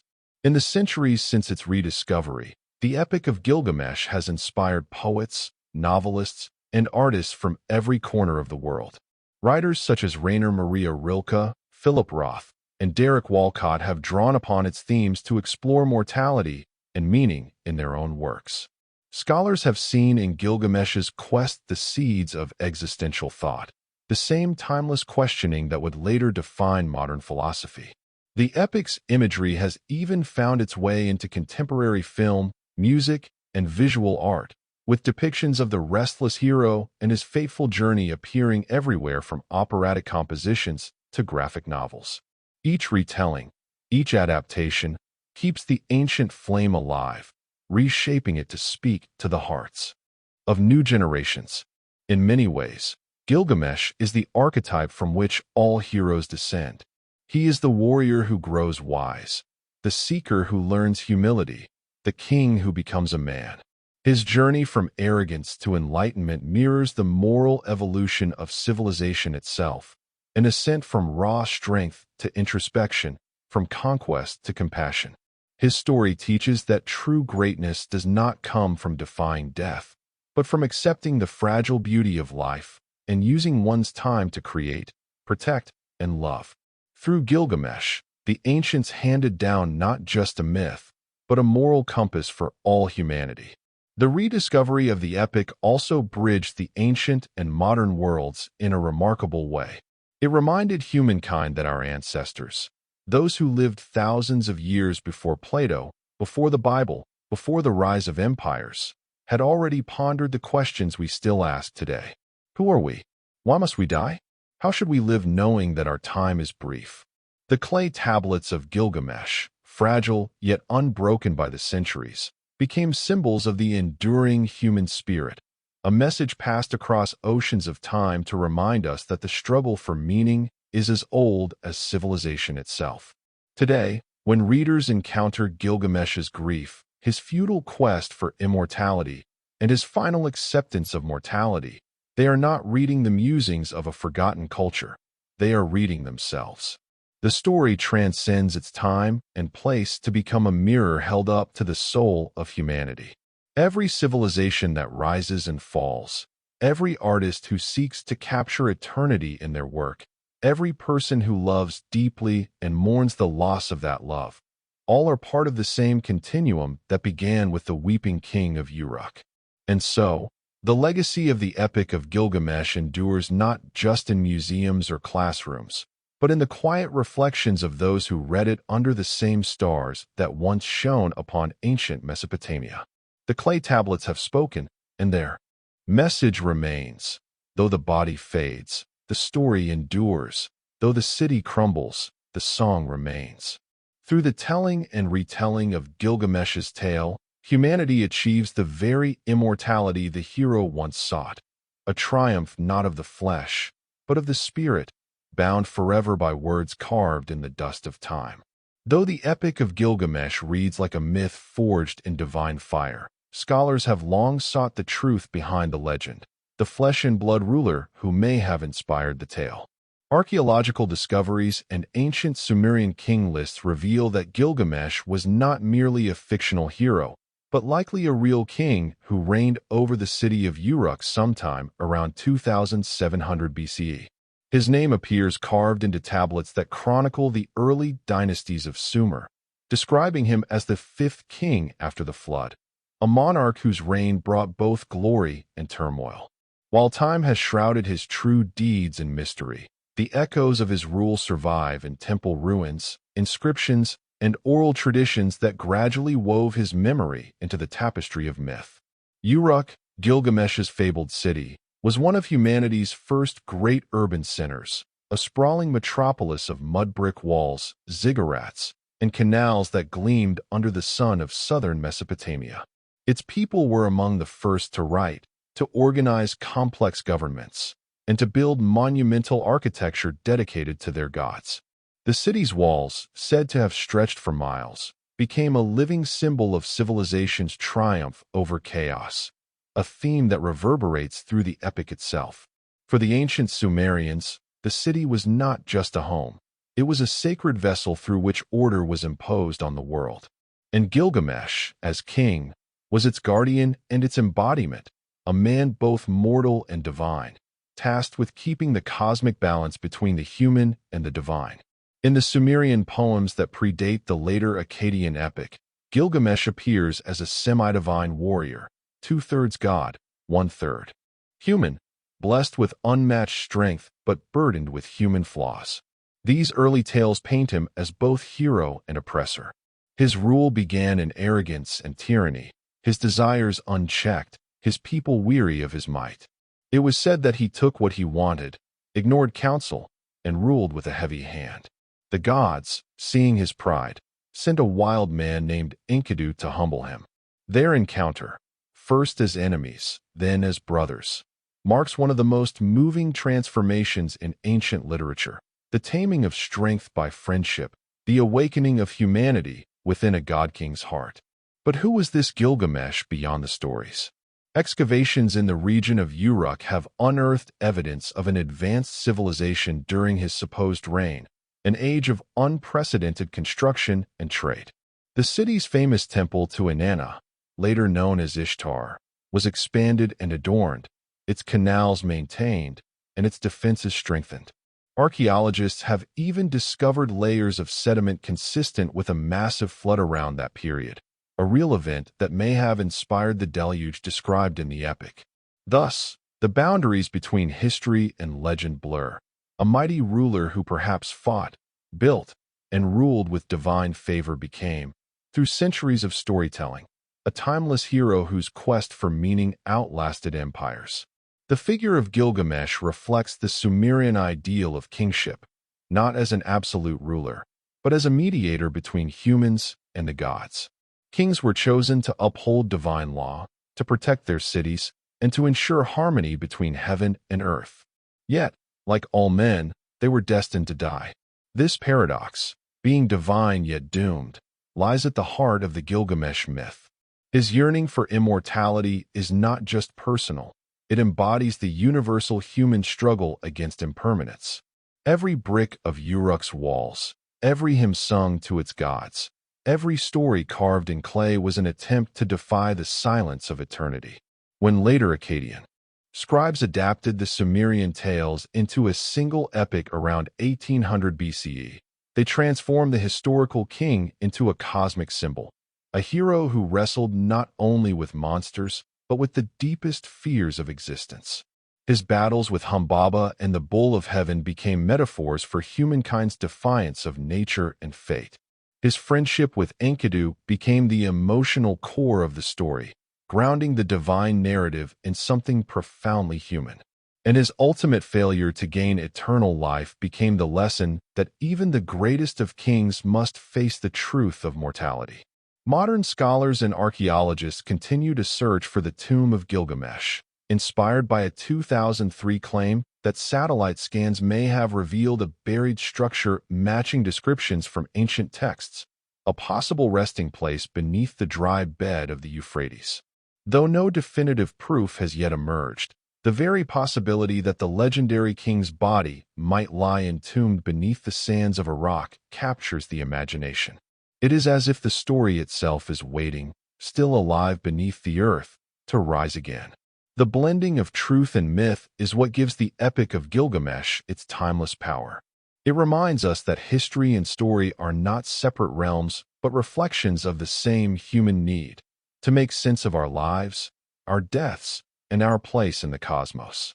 Whether Gilgamesh was a real king, a mythic hero, or both, his legacy transcends the boundaries of archaeology and faith. He stands as the first immortal of literature, not because he conquered death, but because through his story, he achieved the immortality he once sought. To understand the Epic of Gilgamesh, one must first understand the divine world that governed Mesopotamian life, a world where gods were as real as rivers, as temperamental as storms, and as intertwined with human existence as breath itself. The gods of Sumer, Akkad, Babylon, and Assyria were not distant deities of pure benevolence, but beings of immense power and unpredictable will. They ruled over every element of creation, from the stars above to the waters beneath, and in their divine hierarchy, the fate of mortals was decided. To the people of ancient Mesopotamia, the cosmos was not a realm of chaos, but a carefully maintained order, and humanity's duty was to honor, appease, and sustain that divine balance. At the top of this celestial pantheon stood Anu, the god of the heavens, remote, silent, the embodiment of divine authority.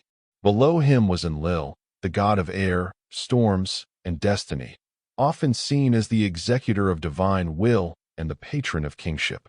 He was the one who decreed the rise and fall of rulers, the flourishing or destruction of cities. Ea, or Enki, ruled the waters and the deep places of the earth, embodying wisdom and trickery, a friend to humankind who often intervened when divine wrath grew too fierce. Then there was Inanna, or Ishtar, goddess of love, war, and fertility, the most complex and unpredictable of them all, capable of granting life or unleashing ruin with equal passion. In the world of Gilgamesh, these gods were not merely worshipped, they were feared, bargained with, and sometimes defied. They were reflections of nature's duality, both creative and destructive, mirroring the capricious forces that shaped the ancient Mesopotamian landscape. Floods, droughts, famine, and prosperity were all seen as the outcomes of divine moods. Humanity's role, as depicted in the epic, was to serve the gods by maintaining temples, offering sacrifices, and upholding justice. Yet, even in their devotion, humans recognized the gods' flaws, their jealousy, vanity, and vengeance, qualities that made them all too familiar. Gilgamesh himself was a bridge between mortal and divine. Born of a human mother, Nin-Sun, a wise and gentle goddess of cattle, and a mortal father, Lugalbanda, a king of Uruk, Gilgamesh embodied both worlds. His semi-divine nature made him stronger, faster, and wiser than ordinary men, but also isolated him. He belonged to neither heaven nor earth completely. The gods had given him nearly every gift imaginable: strength, beauty, courage, and intelligence. Yet, they denied him the one thing he desired most: immortality. This divine denial forms the tragic heartbeat of his story. The gods play a constant role in shaping Gilgamesh's journey. It was they who created Enkidu, formed from clay by the goddess Uruk, to balance Gilgamesh's arrogance and restrain his tyranny. When Gilgamesh and Enkidu killed Humbaba, the guardian of the cedar forest appointed by Enlil, the gods grew angry. Their wrath deepened when the pair slew the bull of heaven, sent by Ishtar after Gilgamesh spurned her advances. This act of defiance against divine authority could not go unpunished, and so the gods decreed Enkidu's death, an event that shattered Gilgamesh's heart and set him on his immortal quest. The divine world of Mesopotamia was not black and white. Unlike later monotheistic faiths, there was no singular god of good or evil, only forces, each essential to the balance of existence. Even the monstrous figures, like Humbaba or the scorpion men guarding the mountains of Mashu, served divine purposes. The gods' punishments were not acts of cruelty alone, but expressions of cosmic equilibrium. When mortals overstepped their place, the gods reminded them, sometimes violently, of their limits. Temples and ziggurats across Sumer and Akkad served as bridges between heaven and earth. The people believed these structures allowed communication with the gods, and through elaborate rituals, priests acted as intermediaries, interpreting divine will through omens, dreams, and celestial patterns. The Epic of Gilgamesh reflects this deep spiritual awareness. Dreams are messages, stars foretell fates, and every victory carries a price. The god's presence is constant, unseen but deeply felt, like the hum of wind over the desert. Ishtar's role, in particular, underscores the volatile relationship between humans and divinity. When Gilgamesh rejects her, she reminds him of the countless lovers she destroyed. The shepherd turned into a wolf, the horse cursed with pain, the gardener struck down. Her fury is both personal and cosmic, an affronted goddess seeking retribution for human insolence. And yet, through her, the epic reveals something profound: the tension between divine power and human independence, between submission and defiance. Gilgamesh's refusal to yield to her desire symbolizes the growing awareness of human dignity, a theme that would echo throughout history in the rise of reason and individuality. In this divine order, fate was inescapable. To the Mesopotamians, even the gods were bound by the tablets of destiny, sacred records that determined all things. Enlil could decree the flood, but he could not revoke fate itself. This belief infused the epic with both awe and tragedy, a sense that no matter how mighty a king or how divine a hero, all must bow to destiny. It is this tension between the will of the gods and the yearning of the human spirit that gives the Epic of Gilgamesh its eternal depth. The pantheon of Mesopotamia, vast and ever-changing, reminds us that ancient myth was not about distant heavens, but about the mirror it held to humanity. The gods, with all their power and imperfection, were reflections of human emotion on a cosmic scale. Envy, love, pride, anger, and compassion magnified into eternity. And through Gilgamesh's struggle against their decrees, we glimpse the first flickers of a question that still defines us today. Can mortals challenge the fate written by the divine?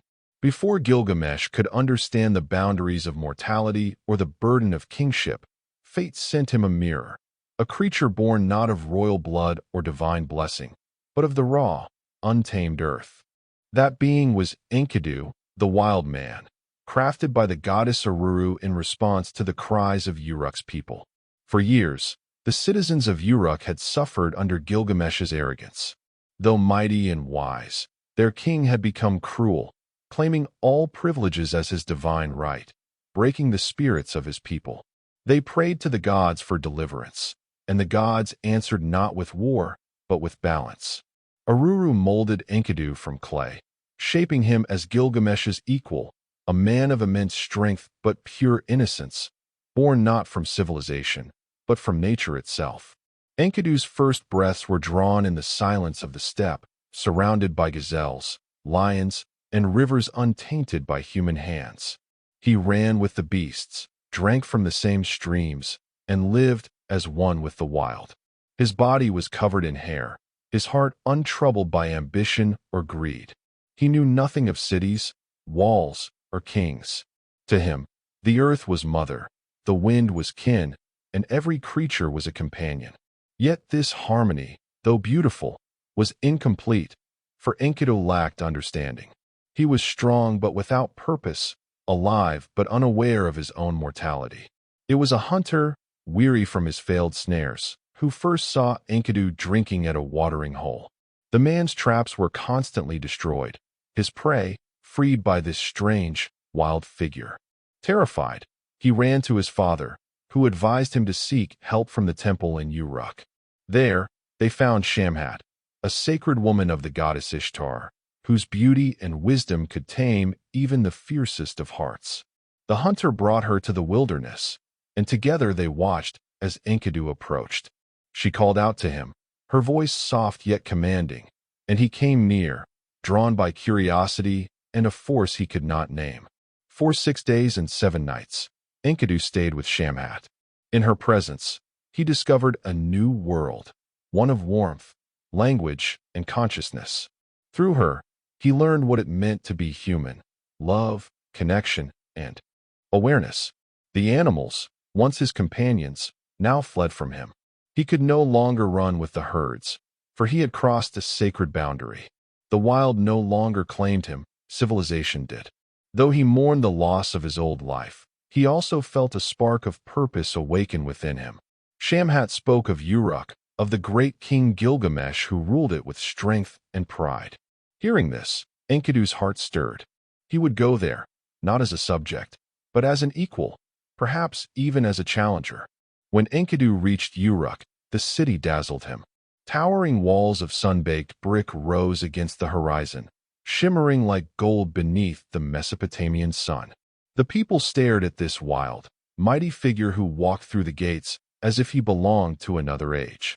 Word of his arrival spread quickly, and Gilgamesh, intrigued, prepared to meet him. Their first encounter was not one of friendship, but of confrontation. The two titans clashed in the streets of Uruk, their battle shaking the very foundations of the city. Dust rose, walls trembled, and the onlookers gasped in awe as divine and primal strength collided. For a long time, neither yielded. Gilgamesh, accustomed to victory, found himself matched for the first time. Enkidu, once untamed and free, discovered the joy of testing his strength against one who truly understood him. And then, something unexpected happened. The fury that fueled their struggle turned into recognition, not of enemies, but of brothers. Gilgamesh laughed, his pride humbled, and embraced Enkidu. The two became inseparable from that moment, bound not by blood, but by destiny. Their friendship transformed both men. Gilgamesh, once a tyrant, began to see the world beyond himself. Enkidu, once a creature of the wild, began to understand purpose and morality. Together, they balanced each other, civilization and nature, intellect and instinct, king and man. They embarked on adventures that would define their names for eternity: the slaying of Humbaba, the guardian of the cedar forest, and the defiance of the goddess Ishtar herself. But deeper than their heroics was the quiet truth of their bond. In Enkidu, Gilgamesh found the companion his soul had long hungered for, someone who could stand beside him without fear, someone who understood him not as a king, but as a man. Yet, like all things in the Mesopotamian world, even friendship was bound by fate. The gods had created Enkidu to balance Gilgamesh, but balance always comes at a cost. The day would come when the bond that made them whole would also bring sorrow beyond measure. And through that sorrow, Gilgamesh would begin his true journey, not as a hero seeking glory, but as a man seeking meaning. Their story, immortalized in clay, is more than myth. It is the first great tale of human companionship ever told. It speaks to the primal need within every heart, to find another who reflects our own soul, to discover in another's presence the strength to face gods, monsters, and the unyielding shadow of death. After the clash that forged their friendship, Gilgamesh and Enkidu became inseparable, brothers in arms, two souls bound by divine intention and human longing. Uruk prospered under their partnership, yet Gilgamesh's restless spirit could not remain still. The city walls, though majestic, began to feel like a cage to the mighty king. His heart burned for adventure, for a challenge worthy of his name. He longed to carve his legend not only in clay tablets, but into the living fabric of the world itself. And so, he turned his eyes toward the cedar forest, a sacred realm far beyond the bounds of civilization, ruled by the monstrous guardian Humbaba, a creature appointed by the god Enlil to protect the dwelling of the gods from mortals. To Gilgamesh, the thought of confronting Humbaba was both terrifying and irresistible. "If I fall," he told Enkidu, "I will have made a name for myself that endures forever. If I succeed, the world will know the might of Uruk's king." But Enkidu, who had once roamed the wild lands, trembled at the mention of Humbaba's name. He knew the cedar trees towered into the heavens, and that the forest was alive with divine power. "My friend," he warned, "to face Humbaba is to defy the gods themselves. His roar is the flood, his breath is fire. Even the mountains bow before him." Yet Gilgamesh's ambition could not be extinguished. He pleaded, argued, and finally inspired his friend with the same fire that burned in his own heart. Together they prepared for the journey. The great craftsmen of Uruk forged them mighty weapons, axes of bronze, swords of iron, shields as broad as a man's chest. The elders of the city gathered, blessing them with sacred words, while the priestesses of the temple prayed for their safety. Even the sun god Shamash, patron of justice and protector of travelers, looked down upon them with favor, promising his divine support in the trials ahead. Their journey to the cedar forest was long and perilous. The desert winds cut like blades, and the mountains loomed like the backs of slumbering gods. Each night they made camp beneath the stars, sharing dreams that blurred the line between mortal and divine. Gilgamesh, though fearless, was haunted by visions, a towering figure cloaked in storm, a voice that whispered of death and destiny. Enkidu read these dreams carefully, interpreting them as omens of victory sent by Shamash. "Do not fear," he told Gilgamesh, "for your dreams are blessings. The gods walk beside us." At last, they reached the edge of the cedar forest, where the air shimmered with an otherworldly stillness. The trees rose impossibly high, their fragrance filling the air like incense. The two companions entered, each step heavy with awe and dread. Suddenly, the silence broke. The earth trembled, and from the depths of the forest came the terrible roar of Humbaba. His face was monstrous, shifting like smoke. His eyes burned with the light of the sun. The guardian's voice thundered, "Who dares to trespass upon the sacred land of the gods?"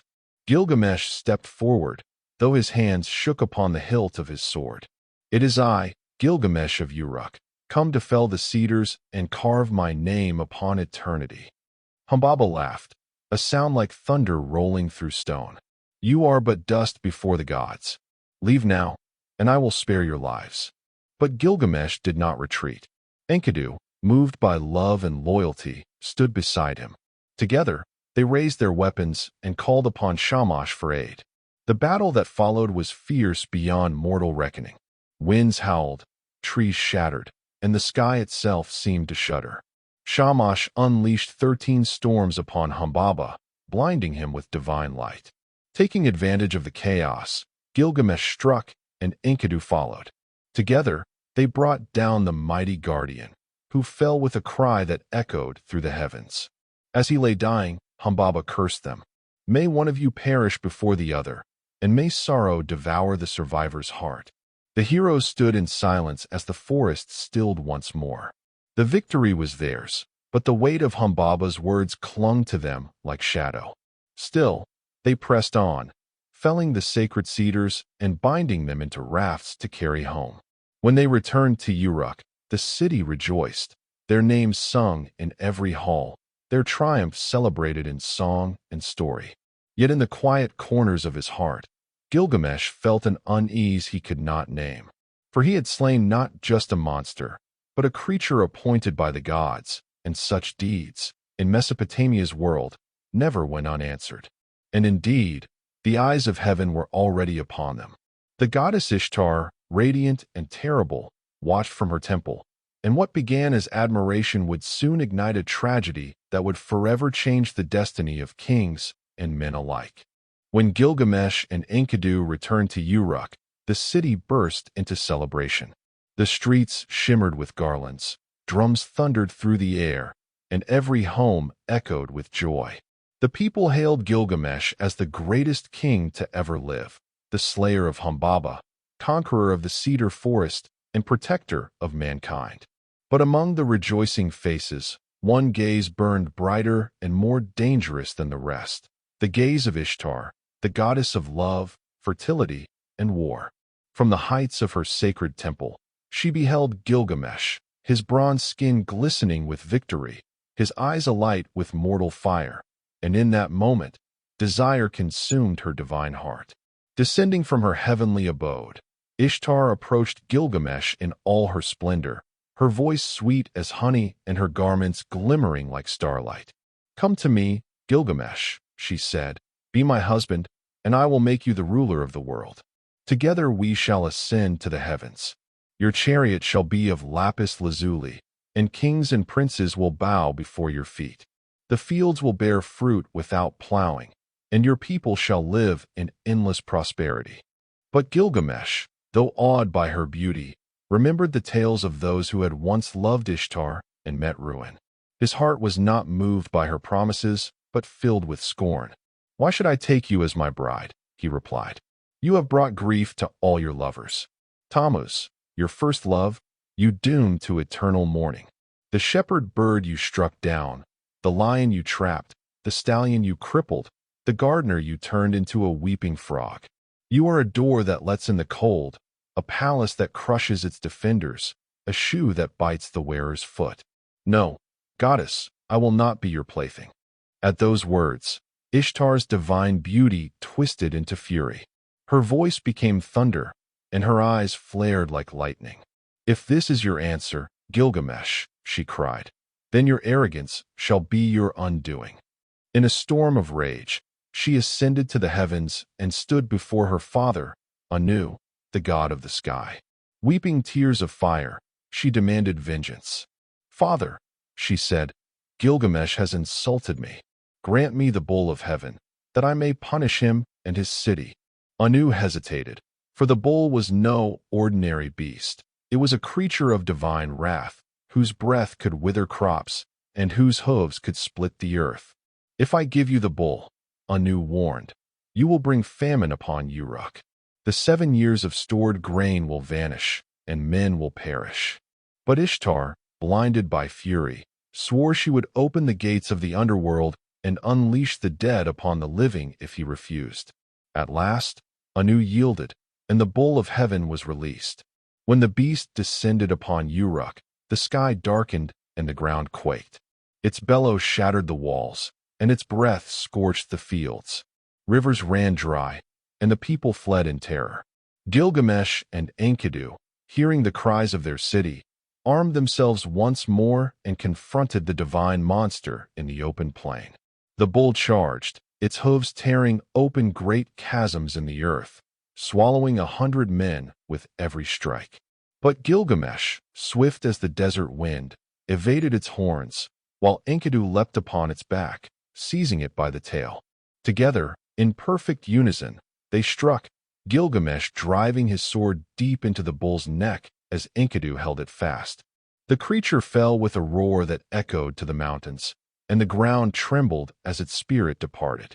The people of Uruk rejoiced again, but their triumph would come at a terrible cost. As Ishtar looked down from her temple and saw the bull's carcass lying lifeless, her rage knew no bounds. Enkidu, defiant, tore a piece of the bull's haunch and hurled it toward her, shouting, "Had I caught you, goddess, I would have done the same to you." The heavens trembled at his words, and Ishtar fled to her shrine, vowing vengeance upon them both. That night, as Gilgamesh and Enkidu celebrated their victory, a deep stillness settled over the city. The air grew heavy, and the gods convened in judgment. They had tolerated the slaying of Humbaba, the destruction of the cedar forest, and now, the killing of a divine beast, a crime against the balance of heaven and earth. The assembly of gods decreed that one of the heroes must die for these transgressions. In the stillness before dawn, Enlil, Anu, Shamash, and the others cast their verdict. Gilgamesh is part divine, they said, but Enkidu, born of clay and wildness, must pay the price. And so it was decided. The companion who had been created to temper Gilgamesh's pride would soon meet his end. Unaware of his fate, Enkidu slept peacefully beside his brother, his laughter still echoing in the halls of Uruk. But the shadow of death was already descending upon him, carried on the winds of divine retribution. What had begun as a bond of friendship and glory was now leading inexorably towards sorrow, a sorrow that would break even the heart of kings. In the days following their triumph over the bull of heaven, the city of Uruk glittered beneath the sun, filled with laughter, song, and the aroma of feasts prepared in honor of the heroes. Gilgamesh and Enkidu were hailed as saviors, men who had defied gods, conquered monsters, and defended their people with unmatched courage. But beneath the veil of celebration, unseen by mortal eyes, the gods gathered once more in their celestial court. The great gods, Anu, Enlil, Shamash, and Ishtar, sat in solemn judgment. The slaying of the bull, a sacred creature of the heavens, could not go unanswered. The harmony between heaven and earth had been broken, and divine balance demanded retribution. Enlil's voice was like a storm as he spoke. These men have overstepped the limits of mortals. They have slain Humbaba, guardian of the cedar forest, and now they have slain the bull of heaven. One of them must perish for this defiance. The gods turned their gaze upon Enkidu, the wild man molded from clay, the companion fashioned by the goddess Uruk to humble Gilgamesh. Let Enkidu be the one to die, they decreed. Let him return to the dust from which he came. That night, as Enkidu slept beside his brother in the great palace of Uruk, he dreamed a dream that chilled his soul. He saw the heavens roar and the earth tremble. A dark figure, neither man nor god, approached him, its face veiled, its wings like smoke. "You have angered the gods," the spirit said. "You will be taken to the house of dust, where the dead dwell in darkness and eat clay for bread. There, kings and beggars alike serve the same fate." When Enkidu awoke, his body was drenched in sweat. He turned to Gilgamesh and said, "Brother, a terrible dream has visited me. The gods have condemned me." At first, Gilgamesh laughed, thinking it a mere nightmare. But as the days passed, Enkidu's strength began to wane. His face grew pale, his limbs weak, and fever burned within him like a curse. He raged against his fate, crying out to the heavens, cursing the day he met Gilgamesh, cursing the trapper who first found him in the wild, and cursing the temple maiden Shamhat who had tamed him. But then, in a moment of clarity, he repented, realizing that through her touch he had discovered friendship, love, and the world of men. As Enkidu's illness worsened, Gilgamesh sat beside him day and night, refusing to eat or sleep. He called upon Shamash, the sun god and protector of heroes, begging for mercy. "Why must my brother die?" he cried.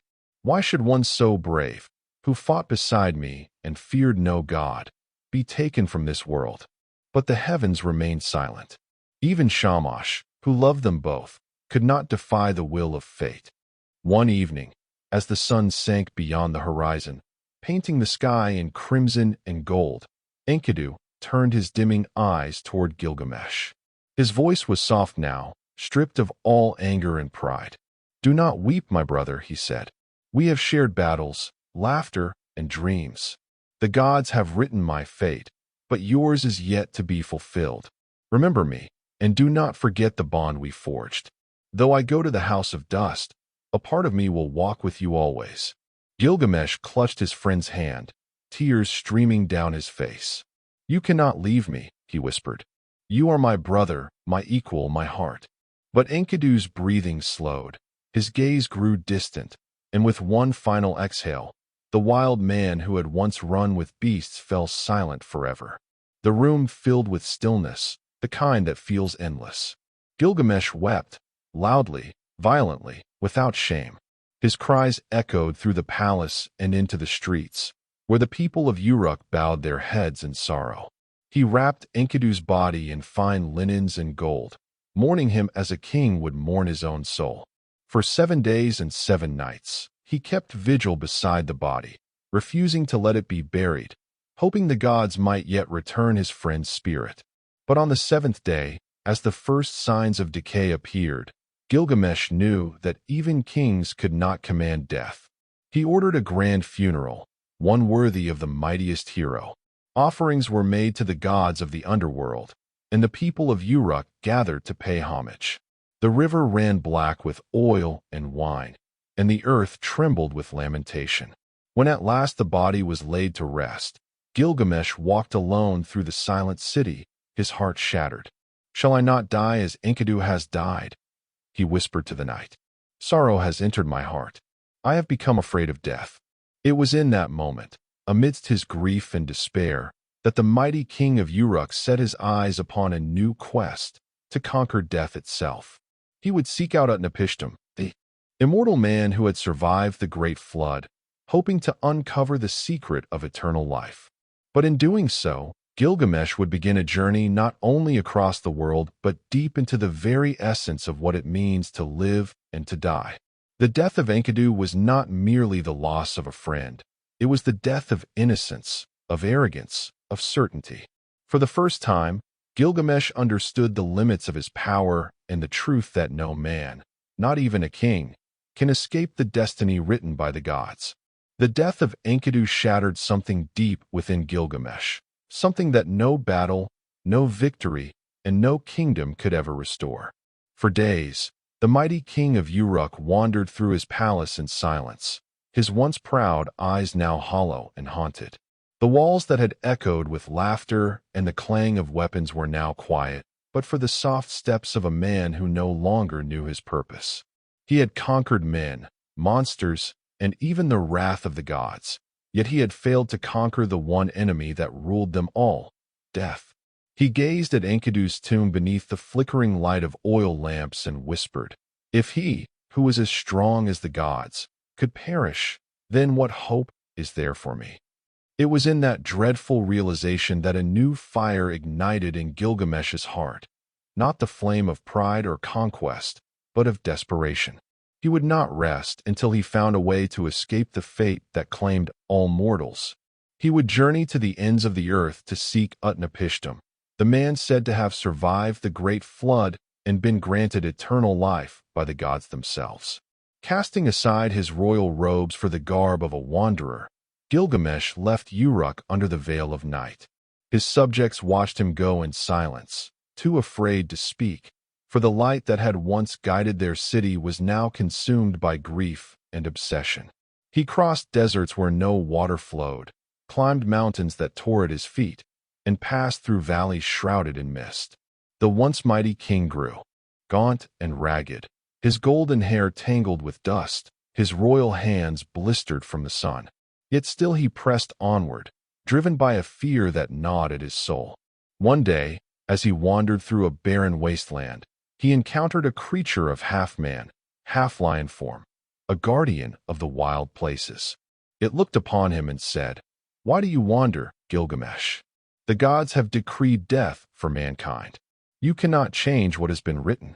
But Gilgamesh replied with hollow eyes, "Until I find the immortal one, I will not stop. I will not sleep. I will not accept death." The creature bowed its head, sensing both madness and greatness in the man before it, and stepped aside. His journey took him to the twin peaks of Mashu, the great mountains that marked the boundary between the world of the living and the realm of the gods.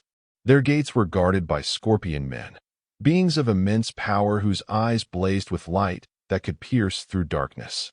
When Gilgamesh approached, the male guardian raised his weapon and thundered, "No mortal passes this way. The path beyond leads into the realm where the sun travels at night, through 12 leagues of darkness and shadow."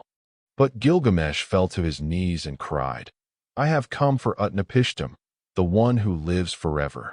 My friend Enkidu is dead, and I cannot bear the same fate. Let me pass, for I have no peace in my heart." The female scorpion being turned to her mate and said softly, "He is not like other men. His grief drives him beyond reason." Moved by his sorrow, the guardians allowed him to enter, warning him that no mortal had ever survived the path of darkness. The tunnel was long and black, stretching beyond imagination. For 12 leagues Gilgamesh walked with only the sound of his footsteps for company. The air was heavy and cold, and shadows seemed to breathe around him. At times he thought he could hear voices, whispers of the dead calling his name. But he pressed onward, eyes fixed on the faint glimmer of light that lay ahead. When at last he emerged from the tunnel, the sight before him stole his breath, an endless sea beneath a sky of radiant dawn. The world shimmered with colors he had never known, and the air was thick with the scent of strange flowers. Here, on the edge of the world, he met Siduri, the goddess of wine and wisdom, who lived in a small house by the sea. When she saw the ragged king, she gasped, thinking him a wild man. "Who are you, traveler, whose face is worn with sorrow and whose body bears the mark of despair?" she asked. Gilgamesh told her of his quest and his longing to escape death. Siduri looked at him with pity and said, "You will never find the life you seek, Gilgamesh. The gods kept immortality for themselves. Eat, drink, and cherish the days you have, for this is the portion of man."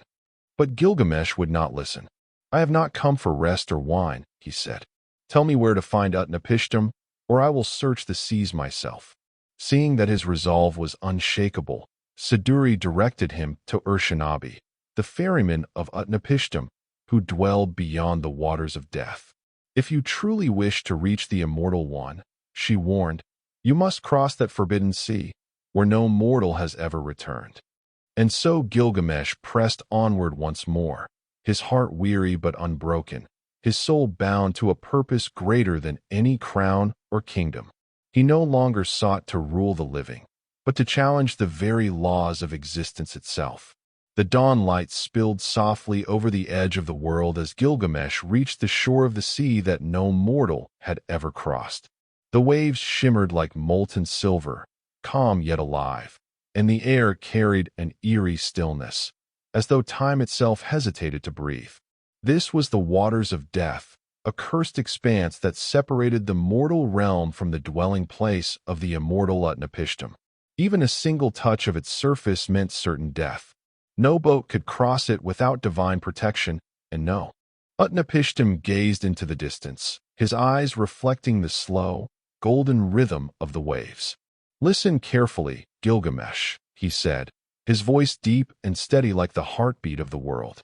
"For what I tell you now is the secret of the gods, a tale of life, death, and the fury of heaven.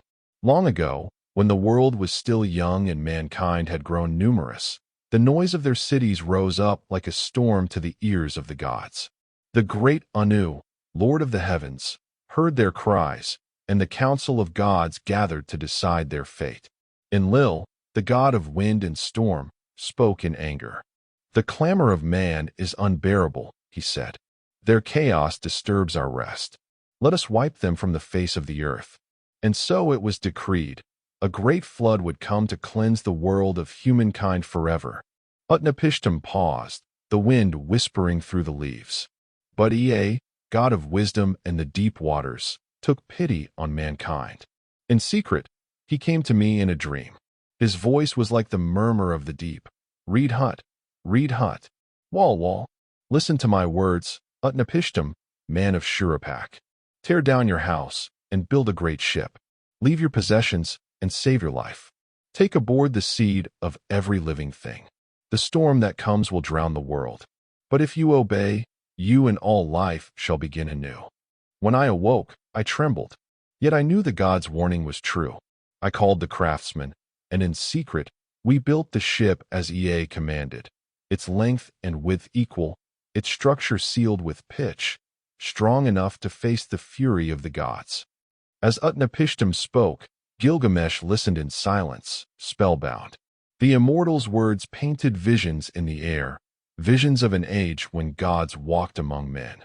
When the ship was ready, Utnapishtim continued, I loaded aboard my family, my people, the beasts of the field, the wild creatures, and every seed of life. The day came when the storm broke. The sky turned black, and even the gods trembled at the sight of their own destruction. The rain fell in torrents, and the great sea rose up, swallowing mountains and cities alike. For 6 days and 7 nights, the tempest raged without mercy. The gods themselves fled to the highest heavens, cowering like frightened children. Even Ishtar, goddess of love and war, wept for the ruin of humankind, crying, Woe to me! What have we done? Shall the children of men be no more? His voice deepened as he spoke of the 7th dawn. Then the storm ceased. The sun returned, and I looked out upon a world drowned in silence. All was water, endless, still, and empty. My ship rested upon the peak of Mount Nazur. For 7 days I waited, then released a dove. It flew across the waters, but returned, finding no rest. I sent a swallow, it too came back. At last, I sent a raven. It saw that the waters had receded and did not return. When I stepped out upon the dry land, I offered a sacrifice to the gods, wine and incense, sweet-smelling offerings that rose into the heavens. The gods gathered like flies around the smoke, hungry for the scent of life once more. Utnapishtim's face softened, touched by memory. When Enlil arrived and saw that some mortals had survived, he was enraged. But Ea rebuked him. Wise Enlil, he said, punish the sinner for his sin, but let not the innocent suffer for the guilty. The flood was too much. Show mercy now. Then Enlil relented. He took my hand and that of my wife, blessing us. Henceforth, you shall dwell far away, beyond the reach of mortal men. You shall never die. You shall live at the mouth of the rivers, where the sun meets the sea. And so it was that immortality came to me, not as a gift sought, but as a burden given. For a moment, silence filled the air, broken only by the lapping of waves against the shore. Gilgamesh sat motionless, his heart heavy with the weight of the tale. The gods had granted one man eternal life, but at the cost of an entire world. The irony struck deep. The immortality he sought was born not from triumph, but from loss. Now you see, Gilgamesh, Utnapishtim said quietly, the life you seek cannot be found. The gods chose to keep immortality for themselves. It is not by living forever that one finds meaning, but by living well in the time given. Even I, who have escaped death, have lost more than I have gained. The immortal grow weary of eternity. But Gilgamesh was not ready to surrender. His voice trembled with desperate resolve. "If the gods have hidden immortality, then show me the test that proves whether I am worthy. Let me try, and if I fail, I will know that my fate is truly sealed." Utnapishtim regarded him with quiet sadness. "Very well, Gilgamesh. If you wish to prove yourself, stay awake for 6 days and 7 nights.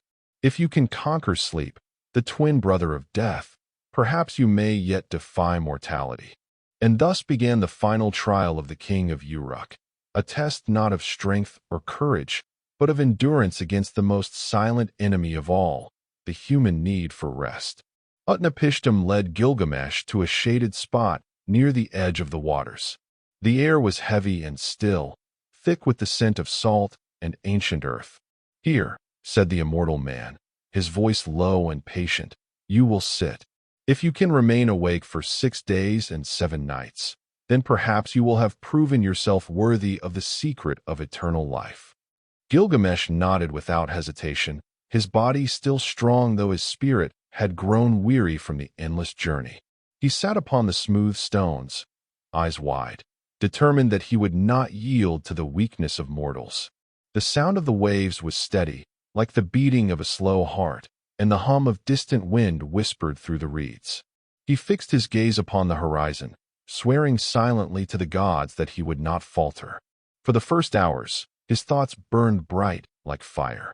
He spoke aloud to himself of Uruk, of his city's mighty walls and shining temples, of Enkidu's laughter echoing through the forests. He recited the names of the gods, the deeds of heroes, the lessons of his travels. But as the sun drifted lower and the sky deepened to the color of bronze, his eyelids grew heavier. His limbs ached. His mind, sharpened by longing, began to blur at the edges. He tried to stand, to pace, but Utnapishtim's voice echoed faintly, reminding him that he must remain still, unmoving. His determination became his only weapon against the slow weight of sleep pressing down upon him.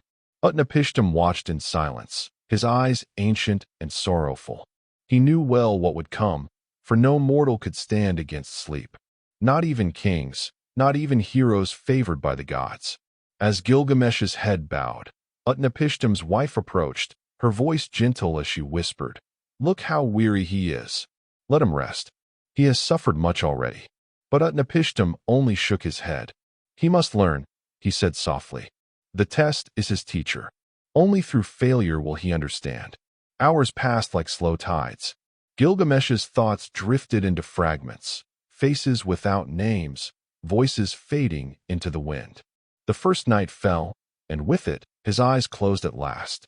The hero of Uruk, who had faced monsters and gods, who had crossed mountains and seas, was powerless before the soft touch of sleep.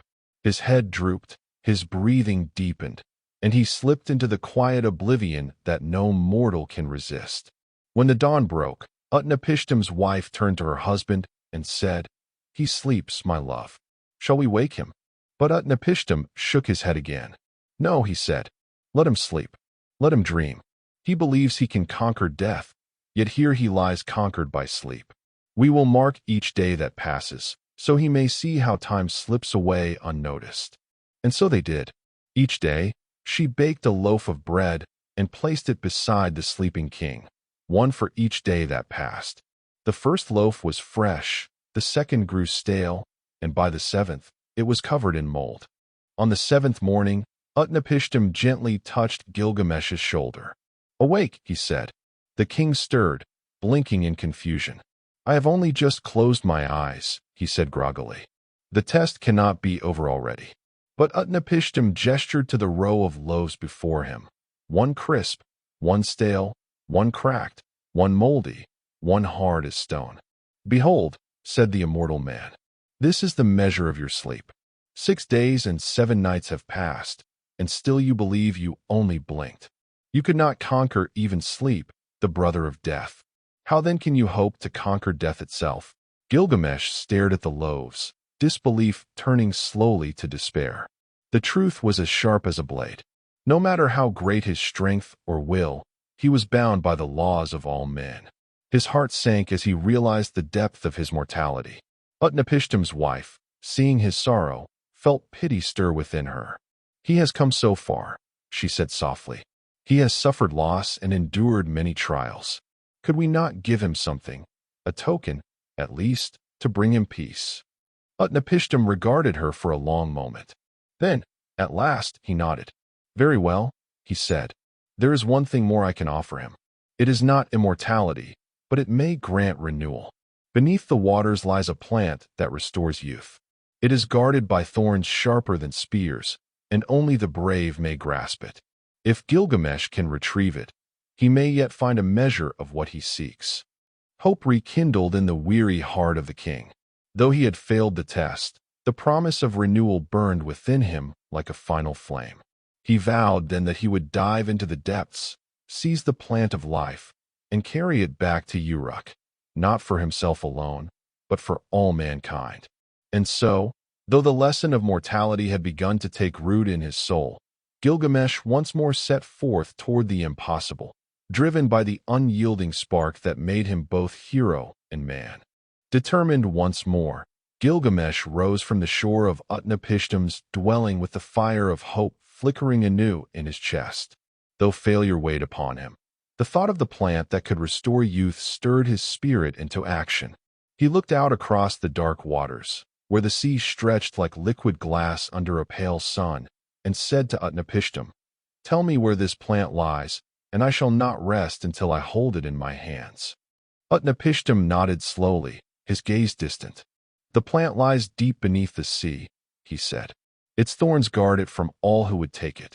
It is called the old men are young again. If your courage is true, it may be yours." Without hesitation, Gilgamesh bound heavy stones to his feet so that he might sink quickly to the seabed. The waters were cold and vast, pressing against him with the weight of ages. Darkness swallowed him as he descended, deeper and deeper, until his lungs burned and his heart pounded like a drum of war. Yet his resolve did not falter. He reached the bottom at last, where the plant glowed faintly in the gloom, its leaves like emerald fire, its stem curling among razor-edged thorns. With a cry of triumph muffled by the depths, Gilgamesh grasped it, cutting his hands upon the spikes, but holding it fast. Then, with the strength of all his will, he tore the stones from his feet and surged upward through the water, bursting into the light of day with the plant clutched against his chest. When he emerged, Utnapishtim watched from the shore, the faintest smile touching his lips. "You have done what few could do," he said quietly. "Take it then. Use it wisely. But remember, what is taken from the sea is not easily kept." Gilgamesh bowed his head, gratitude and triumph mingling within him. "I will return this gift to my people," he declared. "I will give it to the elders of Uruk so that they may taste youth once more, and afterward, I too shall partake. No more will death claim us so swiftly." His journey home began with renewed vigor. He crossed mountains and plains, retracing his path through the wilderness with the plant safely wrapped in cloth. Along the way, he spoke aloud to the spirit of Enkidu. "My brother," he said, "you shall not have died in vain. Because of you, mankind will live longer and taste youth again. You were taken from me, but your death has led me here." The wind whispered through the reeds as though in answer, carrying the faint laughter of a friend long gone. At last, after days of travel, Gilgamesh reached a cool spring where clear waters glimmered under the fading sun. He was weary from his long journey, and his body ached from the wounds of the sea. He looked at the plant and smiled. "I will wash myself here," he said softly, "and then I shall take this treasure to Uruk." He set the plant beside the pool and stepped into the water, feeling its coolness cleanse the salt and dust from his skin. He felt lighter, almost reborn. But fate, ever watchful, had other plans. From the shadows near the edge of the pool, a serpent crept forth, its scales glistening like black jewels, its eyes ancient and knowing. Drawn by the scent of the sacred plant, it slithered closer, silent as the wind. In an instant, it seized the plant in its jaws and devoured it whole. As it swallowed, its old skin split and fell away, and from beneath it emerged a body renewed, shining and sleek, glimmering with new life. The serpent coiled once around itself, then slipped away into the underbrush, leaving no trace but the sound of rustling leaves. When Gilgamesh turned back and saw the empty place where the plant had been, a cry of anguish tore from his throat. He fell to his knees, the sound echoing through the stillness of the forest. "Everything I have done, every hardship, every loss, it was all for nothing," he cried. "The gods mock me again. The gift was within my grasp, and yet it has been taken from me." He beat the earth with his fists until the dust rose around him. The sky above seemed vast and indifferent. After a long silence, his anger gave way to sorrow, and sorrow to acceptance. He stood slowly, the tears drying on his cheeks. "No," he whispered at last. "Not for nothing. I will return to Uruk, and there I will write my story upon its walls so that the memory of my search will not fade. If I cannot live forever, then my name shall." So he gathered himself and began the long journey home once more. The plant of life was gone, but in its place, a deeper wisdom had taken root, a wisdom born of loss, endurance, and the understanding that immortality was not to be found in youth or unending life, but in legacy and remembrance. When he reached the gates of Uruk, he looked upon its mighty walls, built by his own hands, and smiled faintly. "Behold these stones," he said. "This is the work of men, and it shall endure. The gods have taken my prize, but they cannot take this, my city, my story, my name." And in that moment, the great king of Uruk finally understood that though all men must die, some deeds are too great to be forgotten. As the sun began its slow descent beyond the western horizon, Gilgamesh neared the gates of Uruk once more, the familiar silhouette of the city rising before him like a vision from another life. The mighty walls, golden in the fading light, stood as a testament to human endeavor, strong, enduring, and proud.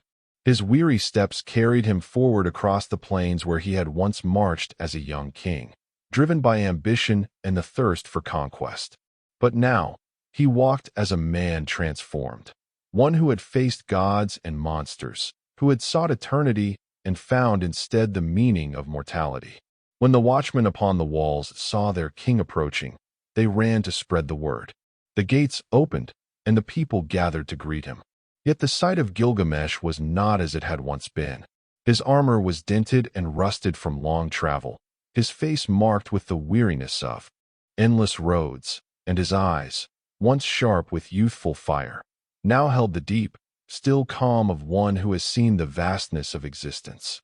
The people cheered nonetheless, for their king had returned from a journey thought impossible. Children pointed and marveled, and the elders whispered prayers of gratitude. Gilgamesh entered the city slowly, his gaze wandering over the streets he had once ruled with pride. Merchants called from their stalls, the scent of bread and incense filled the air, and the hum of life surrounded him. Yet beneath it all was a quiet knowing, an awareness that everything here, though vibrant and alive, was bound by the same thread of impermanence that wove through all things. He thought of Enkidu, of their laughter and their battles, of the forest of cedars and the beast Humbaba, of the bull of heaven's roar and the cold silence that followed his friend's death. It was as if the entire world had changed, though he knew it was he who had changed within it. That night, Gilgamesh climbed the steps of his palace and stood upon its terrace, overlooking the city that stretched out before him like a sea of flickering lights. The wind carried the murmur of voices and the soft music of distant flutes. He raised his eyes to the stars, the same stars that had guided him through deserts and mountains, the same constellations beneath which he had pleaded with gods and mourned his friend. And there, beneath the vast canopy of heaven, he spoke quietly to the night. "I have journeyed to the ends of the earth. I have crossed waters that no man has crossed. I have faced the wrath of gods and the silence of death. Yet the secret I sought lies not in the deep nor in the sky, but within the heart of man. Mortality is our curse, but also our gift. For in the shadow of death, we find the courage to live, to create, to love." His words were carried by the wind, echoing faintly across the rooftops of Uruk. The next morning, he summoned his scribes and craftsmen to the temple. There, upon clay tablets, he commanded them to record his tale, every triumph, every failure, every lesson hard-earned. He dictated the story of his reign, of his friendship with Enkidu, of their battles, and of his search for immortality. He spoke of Utnapishtim and the flood that once drowned the world, of the plant of life and the serpent that stole it. And at the end of it all, he said, "Write also this, that Gilgamesh, though he could not escape death, has built these walls, and they shall stand as long as men remember his name." The scribes pressed their styluses into the wet clay, inscribing the words that would survive the fall of empires and the fading of languages.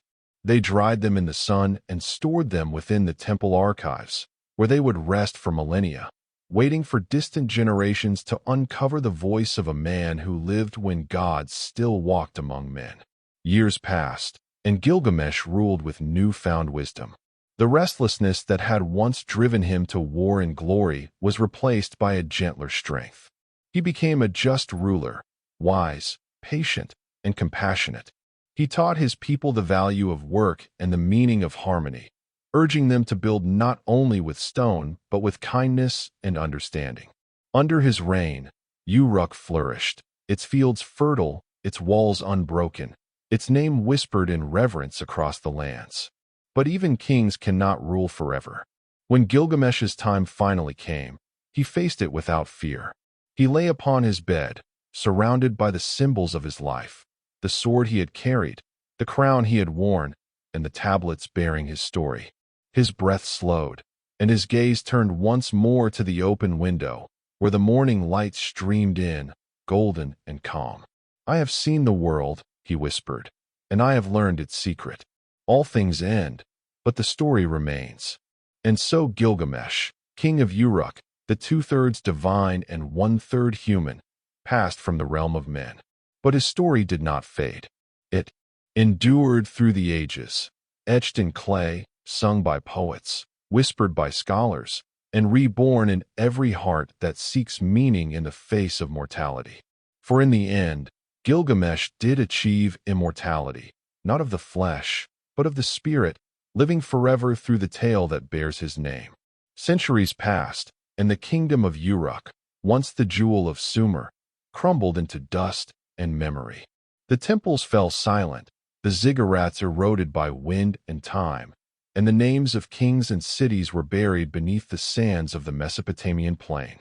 Yet deep within the ruins, sealed inside clay jars and temple archives, the words of Gilgamesh endured. The story of the restless king, carved into tablets in cuneiform script, outlasted empires and languages. Through war and flood, conquest and decay, the tale slept beneath the earth, waiting for the world to remember. Thousands of years later, when scholars and explorers began to unearth the lost cities of Mesopotamia, the tablets of Gilgamesh were found, fragmented but enduring, the voice of an ancient soul speaking once more. The archaeologists who uncovered them could not have known that they were holding one of humanity's oldest mirrors, a reflection of all that defines us. Piece by piece, the tablets were translated, revealing a story that had once been sung by priests and recited by storytellers in the candlelight of Sumerian nights. In these rediscovered words, the modern world found itself humbled. Gilgamesh, though separated from us by millennia, spoke of fears and hopes unchanged by time, the ache of loss, the hunger for purpose, the dread of death, and the longing to be remembered. His story transcended the ancient gods and forgotten cities, reaching instead into the eternal truth of the human condition. For what he sought was not merely immortality of the body, but meaning beyond the silence of the grave. As the legend spread anew, scholars recognized in Gilgamesh the earliest hero, the archetype from which countless others would spring. From Odysseus to King Arthur, from Beowulf to modern myths of heroes who rise and fall, his essence endured. The journey, the struggle, the confrontation with mortality, all echoed the path first carved in clay in the land between the Tigris and Euphrates. Gilgamesh became the father of every story that ever sought to make sense of life and death. His city of Uruk, though long gone, lived again in the imagination of all who read his tale. Its walls became symbols, not of stone, but of the endurance of human creation. Every artist who painted, every poet who wrote, every philosopher who questioned the nature of existence was, in some way, continuing the legacy of that ancient king who had once stared into the stars and demanded to know why man must die. In the story's closing lines, Gilgamesh invites the reader, or perhaps the listener from millennia ago, to look upon the walls of Uruk and see what man can achieve. These words were not mere pride, but revelation, that though life may be brief, our works, our words, and our love can defy oblivion. Through creativity, we achieve a different kind of immortality, the kind no flood or God can take away. The scribes who once pressed those words into clay could never have imagined that 4,000 years later, people across the world would still read them, in languages yet unborn, through technologies undreamed of. They could not have foreseen that the name Gilgamesh would echo in classrooms, libraries, and digital archives. Yet here it remains, a whisper from the dawn of history, alive and unbroken. Some say that when a story is remembered, the soul of its hero never truly dies. If that is true, then Gilgamesh still walks among us, not as a king of Uruk, but as a symbol of endurance, curiosity, and the eternal search for meaning. His immortality is the immortality of human thought, the living flame passed from generation to generation, burning quietly in the hearts of all who wonder what it means to live, and what it means to be remembered. And perhaps that was the true gift of the gods, not everlasting life, which would dull the beauty of existence, but the ability to create something that lasts beyond it, a song, a story, a legacy. For the walls of Uruk may have turned to dust, but the tale of Gilgamesh stands unbroken, still reaching out across the gulf of time to remind us that every life, no matter how fleeting, can touch eternity. In the end, the story comes full circle, from the first stroke of a stylus on wet clay to the pages and screens of the modern world. The man who once feared death has achieved the one kind of eternity that no divine secret could offer. And as we listen, as we read, we too become part of that immortality. Each breath, each heartbeat echoing the same truth that Gilgamesh discovered beneath the endless stars. Long after Gilgamesh's name had vanished from memory, the earth itself guarded his story beneath layers of sand and silence. For centuries, Uruk lay forgotten, a mere whisper in ancient records, its once great walls reduced to dust. But in the 19th century, when explorers and archaeologists began to unearth the lost world of Mesopotamia, the ghosts of that forgotten civilization began to stir once more. Beneath the plains of modern-day Iraq, amid the ruins of temples and ziggurats, they found the buried remnants of Uruk, the city of Gilgamesh himself. Clay tablets, etched in cuneiform, emerged from the soil like voices resurrected from eternity. These were no ordinary writings. They were fragments of an epic, written by hands that had turned to dust 4,000 years before. In 1853, an Assyrian archaeologist named Hormizd Ras Sam unearthed a series of tablets in the ruins of Nineveh, the ancient Assyrian capital. Among them was a remarkable discovery, the story of a king named Gilgamesh, inscribed in wedge-shaped script upon hardened clay. Over time, scholars pieced together these fragments, realizing that they had stumbled upon something extraordinary, the world's oldest known epic, older even than Homer's Iliad or the stories of the Hebrew Bible. Slowly, line by line, the lost voice of Gilgamesh was reborn, his adventures reconstructed from the silence of millennia. The discovery sent ripples through the world of archaeology and literature. Here was a man who had lived in myth, yet whose tale mirrored universal human questions, the same struggles that continued to shape modern life. The scholars who read the tablets found not just a king's saga, but a meditation on mortality, friendship, and meaning. They saw in Gilgamesh's journey the earliest record of humanity's eternal longing to understand life and death. And as translations spread, the story of the king of Uruk once again crossed continents, captivating philosophers, poets, and dreamers alike. In the early 20th century, when the full translation of the Epic of Gilgamesh was published, readers across the world were mesmerized. They found in it echoes of Genesis, traces of the flood, and whispers of ancient gods long forgotten.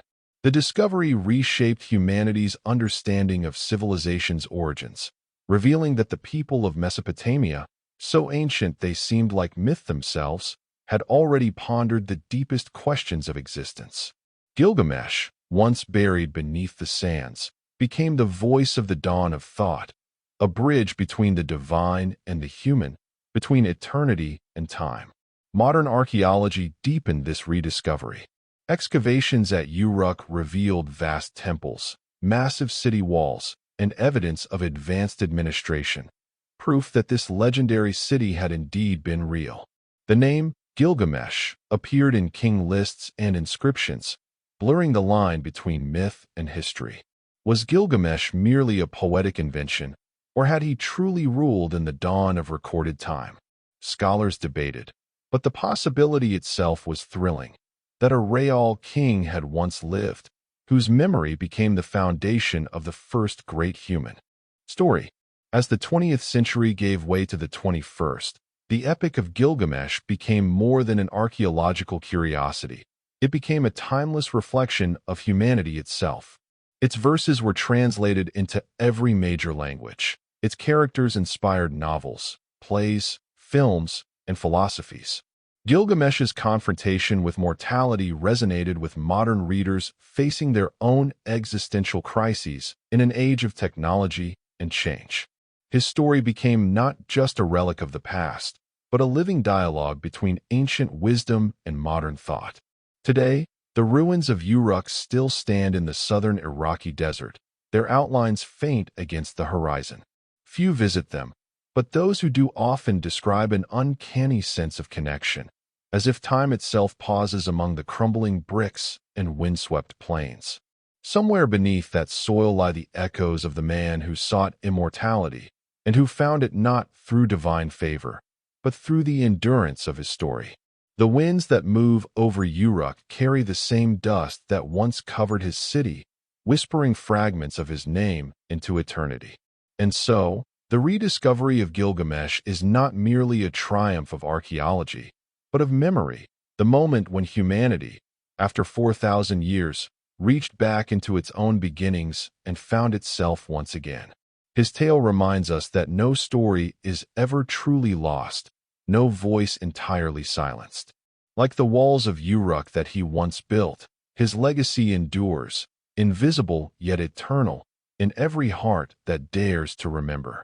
The story of Gilgamesh is far more than a collection of ancient myths.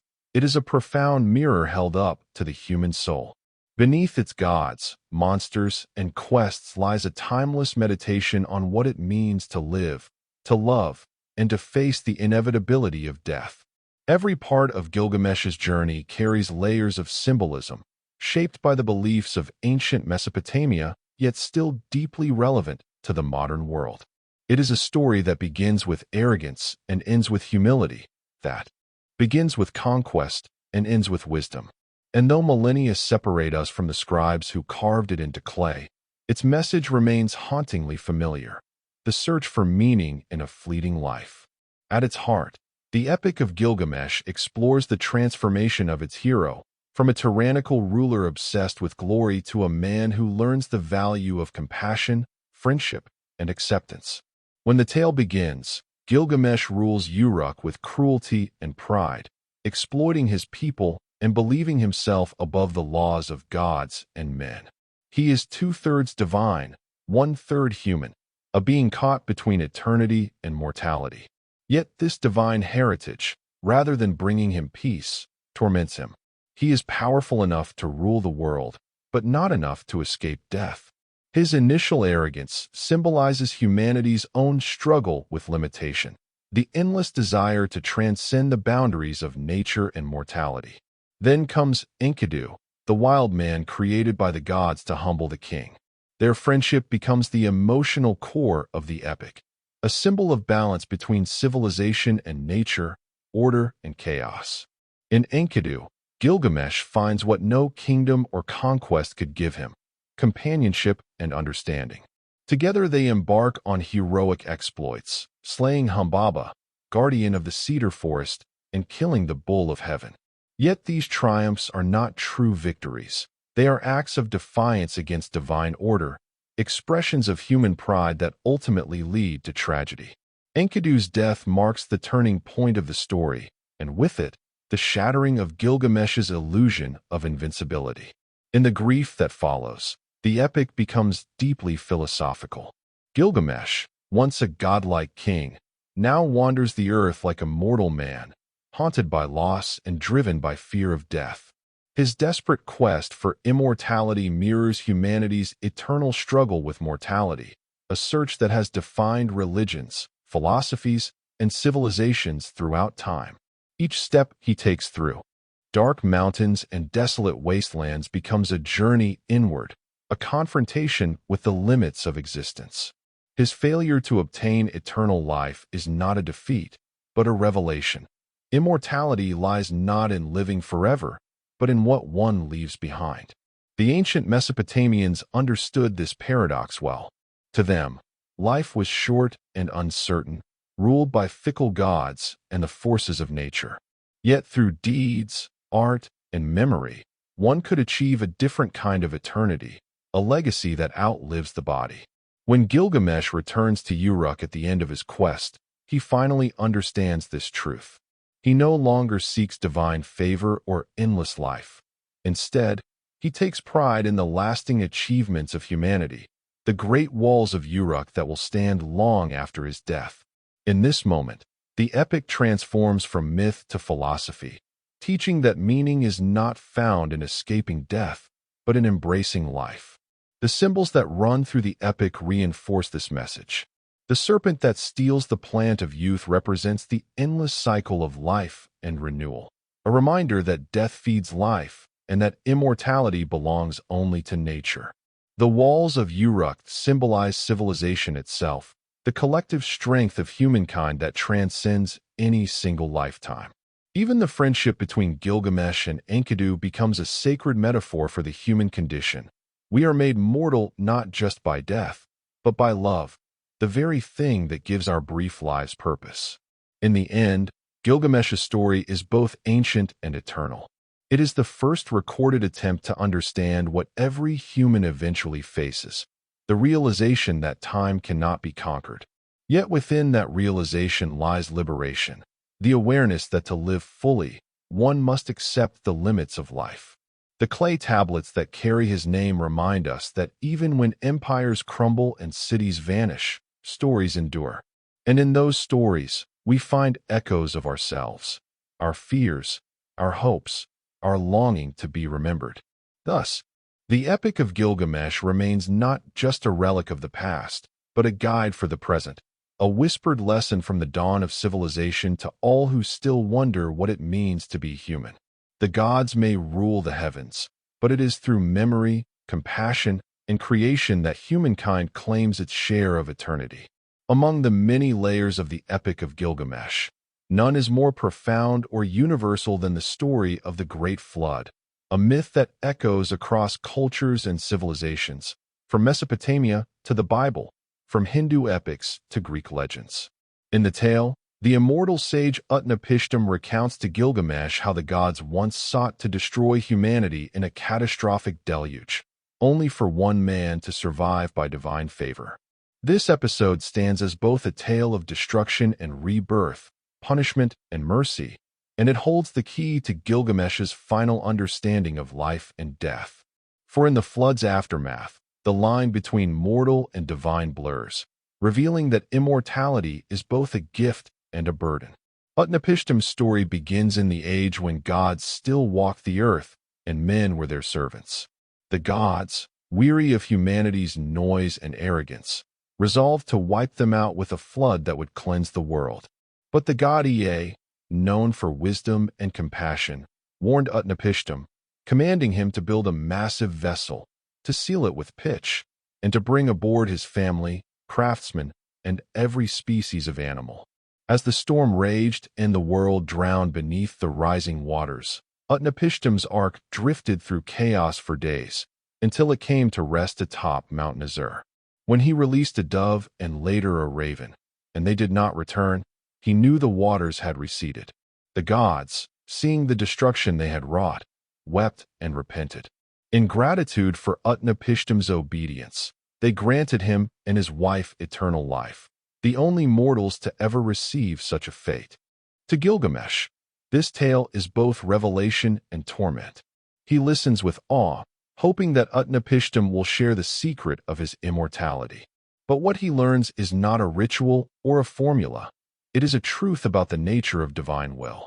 Utnapishtim explains that his survival was not earned by strength or wisdom, but by chance and grace. Immortality cannot be won through heroism. It is a gift that no mortal can claim by right. This moment breaks the illusion that has driven Gilgamesh since Enkidu's death. His quest was built on the belief that he could conquer mortality through action, but now he sees that even the gods themselves are bound by fate. The flood, in its vast destruction, symbolizes the limits of human control, the reminder that all creation is subject to forces beyond comprehension. Yet within that destruction also lies renewal. The flood is not merely punishment, it is purification. It resets the world, washing away pride, corruption, and excess, leaving behind the potential for rebirth. In this sense, the flood parallels Gilgamesh's own journey.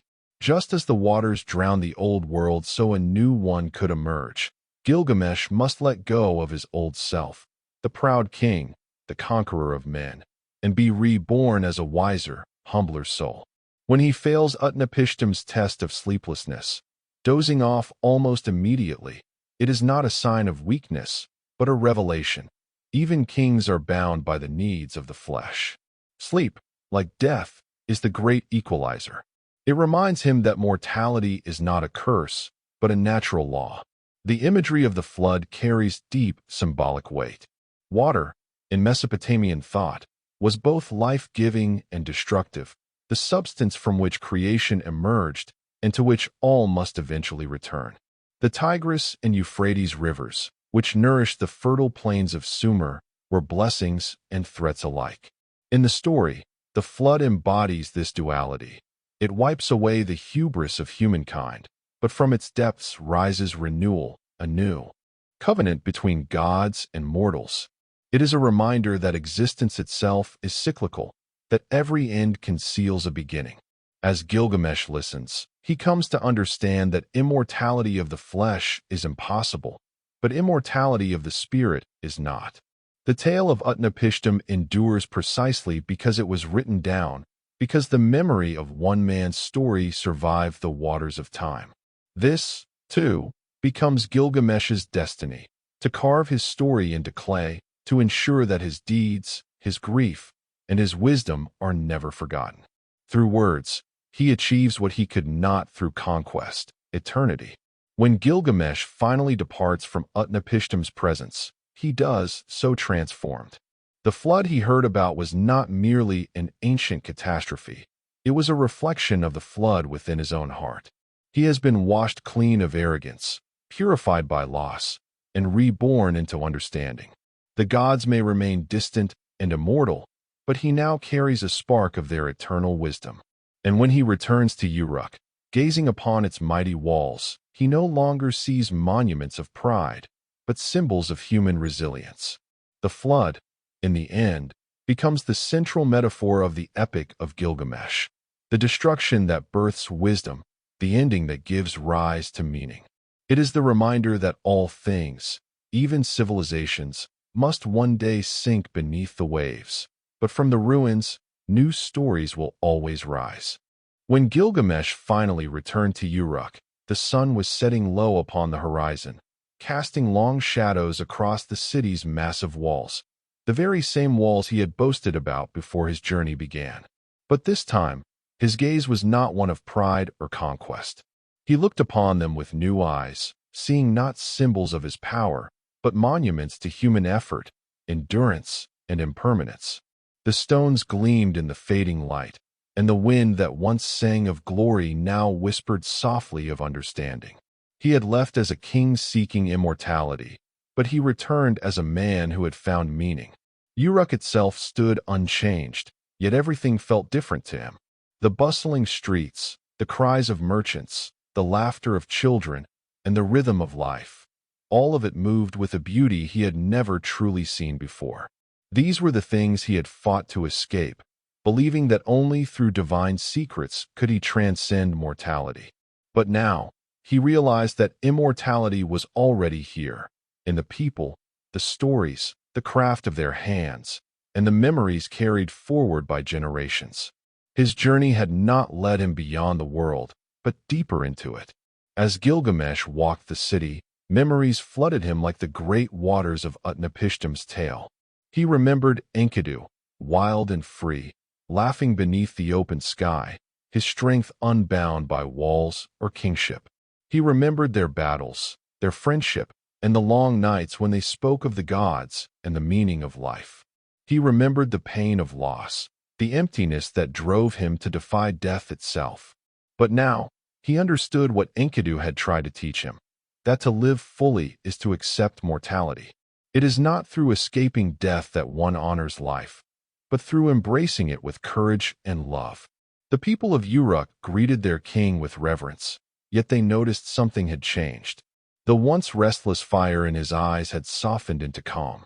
His voice, once commanding, carried a quiet wisdom. He no longer sought to dominate the world or the gods. He sought to guide his people toward harmony. The temples he once built as monuments to his ego now became sanctuaries of gratitude and remembrance. The mighty walls, once symbols of separation, now represented protection and unity. For the first time, Gilgamesh saw himself not as a ruler above men, but as a custodian among them, a shepherd of life's fragile yet beautiful flame. In the evenings, he would stand atop the walls of Uruk, looking out across the vast plains, watching the Euphrates shimmer beneath the moonlight. He thought often of Utnapishtim's words, of the futility of seeking to escape what every living being must face. But rather than despair, these thoughts filled him with peace. Death, he realized, is not an ending but a continuation, a returning to the source, like the river flowing back to the sea. What endures is not the body, but the legacy of actions, of compassion, of wisdom passed down through time. And so, Gilgamesh turned his energies to building, not in the pursuit of eternal fame, but in service to his people. He commissioned new irrigation channels to bring life to the fields, schools to teach the art of writing and governance, and temples where the stories of gods and men could be sung. He encouraged poets and scribes to record not only his victories, but his failures, his grief, and his transformation.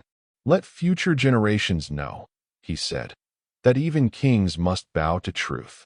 One day, he led a young apprentice to the city walls, just as the elders had once done for him. Placing his hand upon the ancient stones, he spoke softly.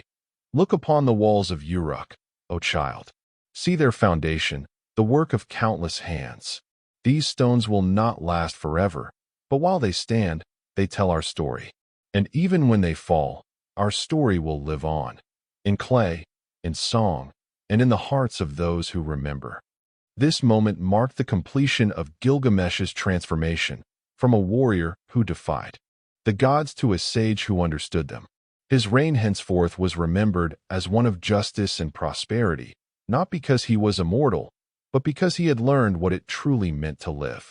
The clay tablets that bore his story, etched by steady hands, would carry his voice across millennia, ensuring that his search for meaning would never be forgotten.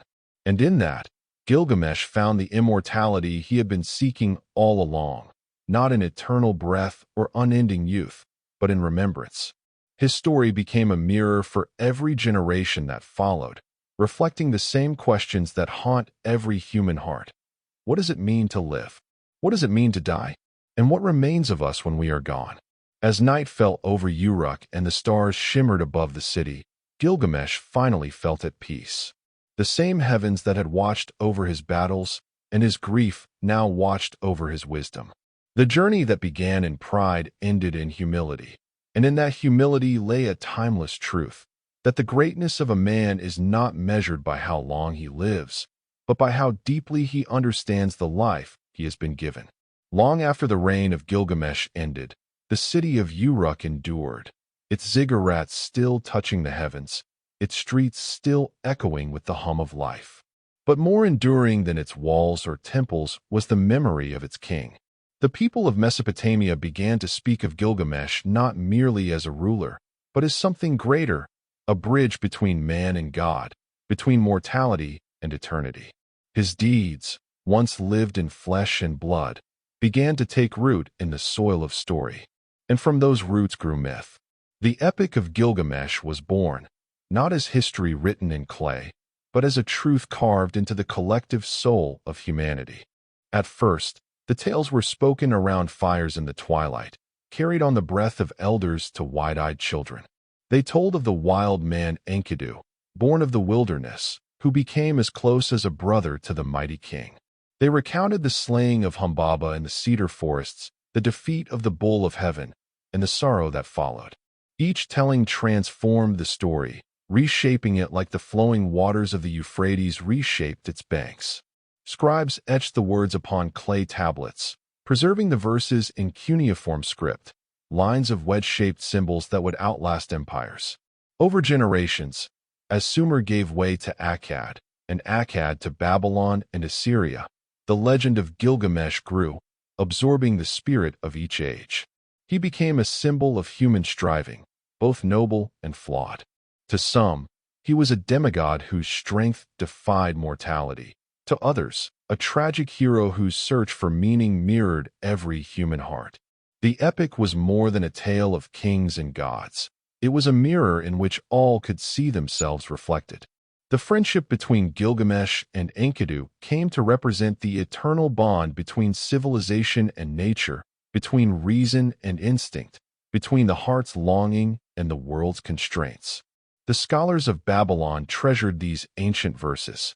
In the Grand Library of Ashurbanipal at Nineveh, the tablets of Gilgamesh were preserved alongside hymns, laws, and omens, guarded as sacred relics of humanity's earliest wisdom. When the empire fell and the sands of time swallowed its cities, the tablets too were buried, lost beneath the ruins of forgotten ages. Yet, even buried in silence, the story waited. It waited for the world to remember. Millennia later, in the 19th century, archaeologists uncovered the lost city of Nineveh. As they brushed away layers of dust and time, they found the clay tablets of the Epic of Gilgamesh, their markings still sharp after 4,000 years. When scholars deciphered the cuneiform, the ancient voice of the king of Uruk spoke again, echoing across millennia, bridging the gap between the dawn of civilization and the modern age. Humanity, for the first time, heard its oldest recorded story, and in it, recognized itself. The rediscovery of Gilgamesh changed everything. It revealed that long before Homer sang of Achilles or Odysseus, long before the Hebrew scribes wrote of Adam, Noah, or Moses, there had been another tale, a tale of friendship, grief, and the search for immortality. In the flood story of Utnapishtim, scholars saw the ancient roots of the biblical deluge. In the arrogance and sorrow of Gilgamesh, they saw the foundation of the tragic hero that would define literature forever. The epic was no longer just a relic. It was the ancestor of all storytelling. But the true magic of Gilgamesh lies not in its age, but in its timelessness. For what he sought, meaning, purpose, and the fear of death, still lives within every human being. His journey across deserts and seas, his confrontation with mortality, his return to understanding. These are not ancient struggles, but eternal ones. They speak to the core of what it means to exist, to love deeply, to lose, to wonder, and to strive against the inevitable. The epic teaches that though death may claim the body, memory and story preserve the soul. Through words, humanity transcends the silence of the grave. Across centuries, artists, poets, and philosophers have found inspiration in Gilgamesh's Odyssey. From the marble halls of Greece to the temples of India, From the manuscripts of medieval scholars to the screens of the modern world, the echoes of Uruk's king resound. He became the archetype, the blueprint, for every hero who dares to question fate. His story birthed the very notion of myth as a vessel of truth, teaching that even in legend, the human heart beats strong. Today, as we read the epic, we join an unbroken chain of listeners stretching back to the dawn of writing. We walk again beside Gilgamesh and Enkidu through the cedar forests, the gates of heaven, and the waters of death. And in doing so, we rediscover the same realization that transformed the king of Uruk, that the quest for immortality is not about defying death, but about leaving behind something that endures. Thus, in the end, the Epic of Gilgamesh is not a story of gods, it is a story of us. It is the first whisper of the human soul into eternity, the moment when history and myth became one. And though the stones of Uruk have crumbled, and its kings are dust, the words remain, alive, eternal, and true.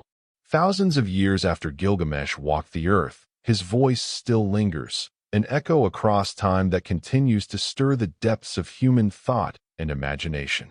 In an age of technology and noise, when our stories unfold through glowing screens instead of clay tablets, the tale of the restless king of Uruk feels more relevant than ever.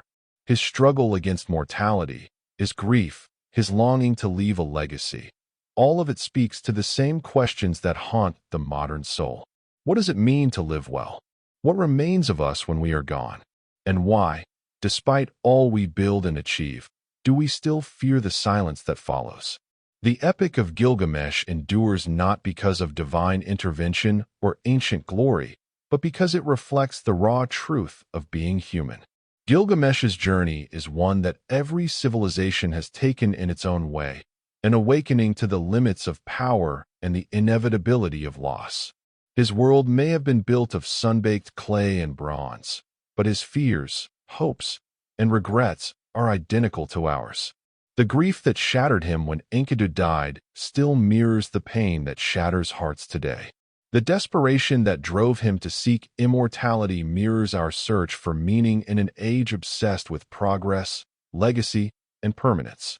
In universities, scholars pore over the epic not merely as literature, but as philosophy.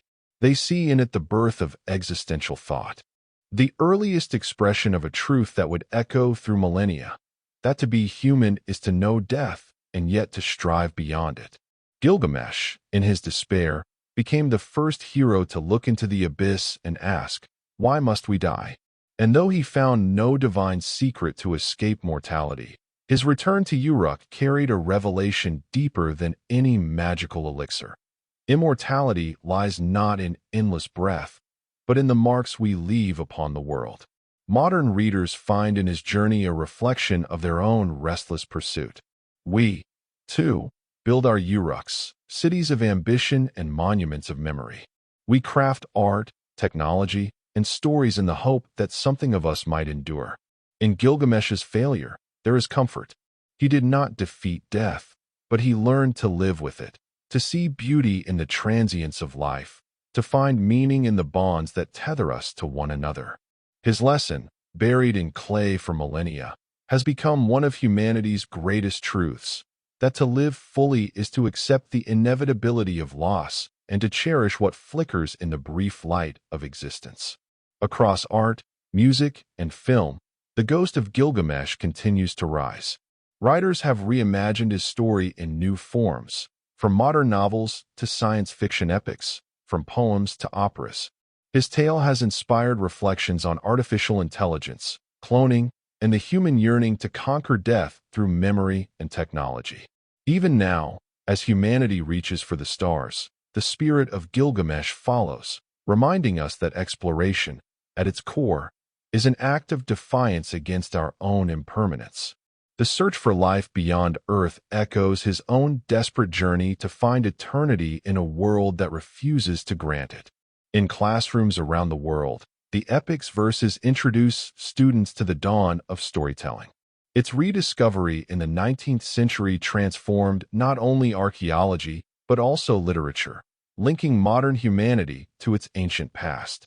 When the cuneiform tablets were translated, people realized that the questions we wrestle with today, the meaning of friendship, loss, love, power, and death, were not new. They are as old as civilization itself. The voice of Gilgamesh reached out from the cradle of time and whispered, "You are not alone. You never were."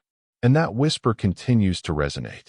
In the digital age, where the past and present blur, the Epic of Gilgamesh feels both ancient and eerily modern. It reminds us that progress has not changed the essence of who we are.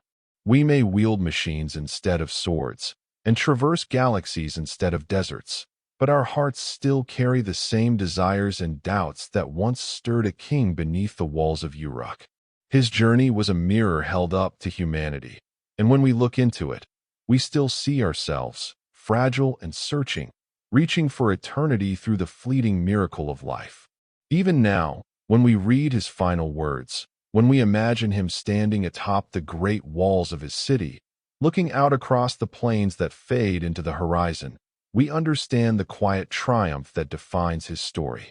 He did not escape death, but he learned to live with purpose.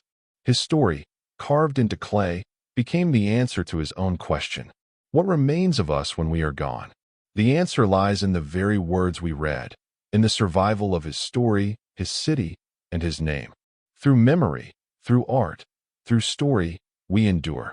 So, as the stars rise over Uruk one final time, we see what Gilgamesh could not in his youth, that immortality is not given, but created.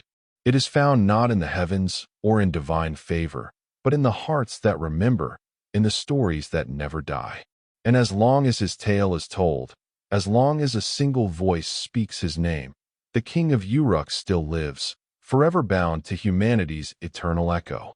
The story of the Epic of Gilgamesh might have vanished forever beneath the sands of time, had it not been for a remarkable rediscovery that changed the course of human understanding. For nearly 3 millennia, the tale lay silent, sealed within fragments of clay scattered across the ruins of ancient Mesopotamia. It was not until the 19th century that the voice of Gilgamesh began to speak again, through the dust and rubble of forgotten empires. The rediscovery of this ancient masterpiece was not merely an archaeological triumph. It was a resurrection of humanity's earliest reflection upon itself. In the mid-1800s, explorers and scholars began excavating the lands that once formed the heart of Mesopotamia, modern-day Iraq. Among them was Austin Henry Layard, whose excavations at Nineveh, the ancient capital of Assyria, revealed a treasure trove of cuneiform tablets buried within the ruins of King Ashurbanipal's library. This royal library, dating to the 7th century BCE, was a monumental collection of human knowledge, thousands upon thousands of clay tablets inscribed with hymns, laws, omens, and epic tales. Within this silent archive lay the fragmented story of Gilgamesh, preserved in the Akkadian language, written in wedge-shaped marks upon clay that had survived fire, war, and the decay of ages. When these tablets reached the British Museum, they were catalogued and studied by a team of philologists struggling to decipher cuneiform, a script long dead, its meaning buried for centuries. It was George Smith, a self-taught scholar and printer, who would make one of the most breathtaking discoveries in the history of archaeology. In 1872, while piecing together fragments of the tablets, Smith realized that one contained an account of a great flood, strikingly similar to the biblical story of Noah.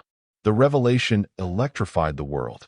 Newspapers hailed it as proof that the Bible's flood narrative had ancient Mesopotamian roots, and Smith became a sensation overnight.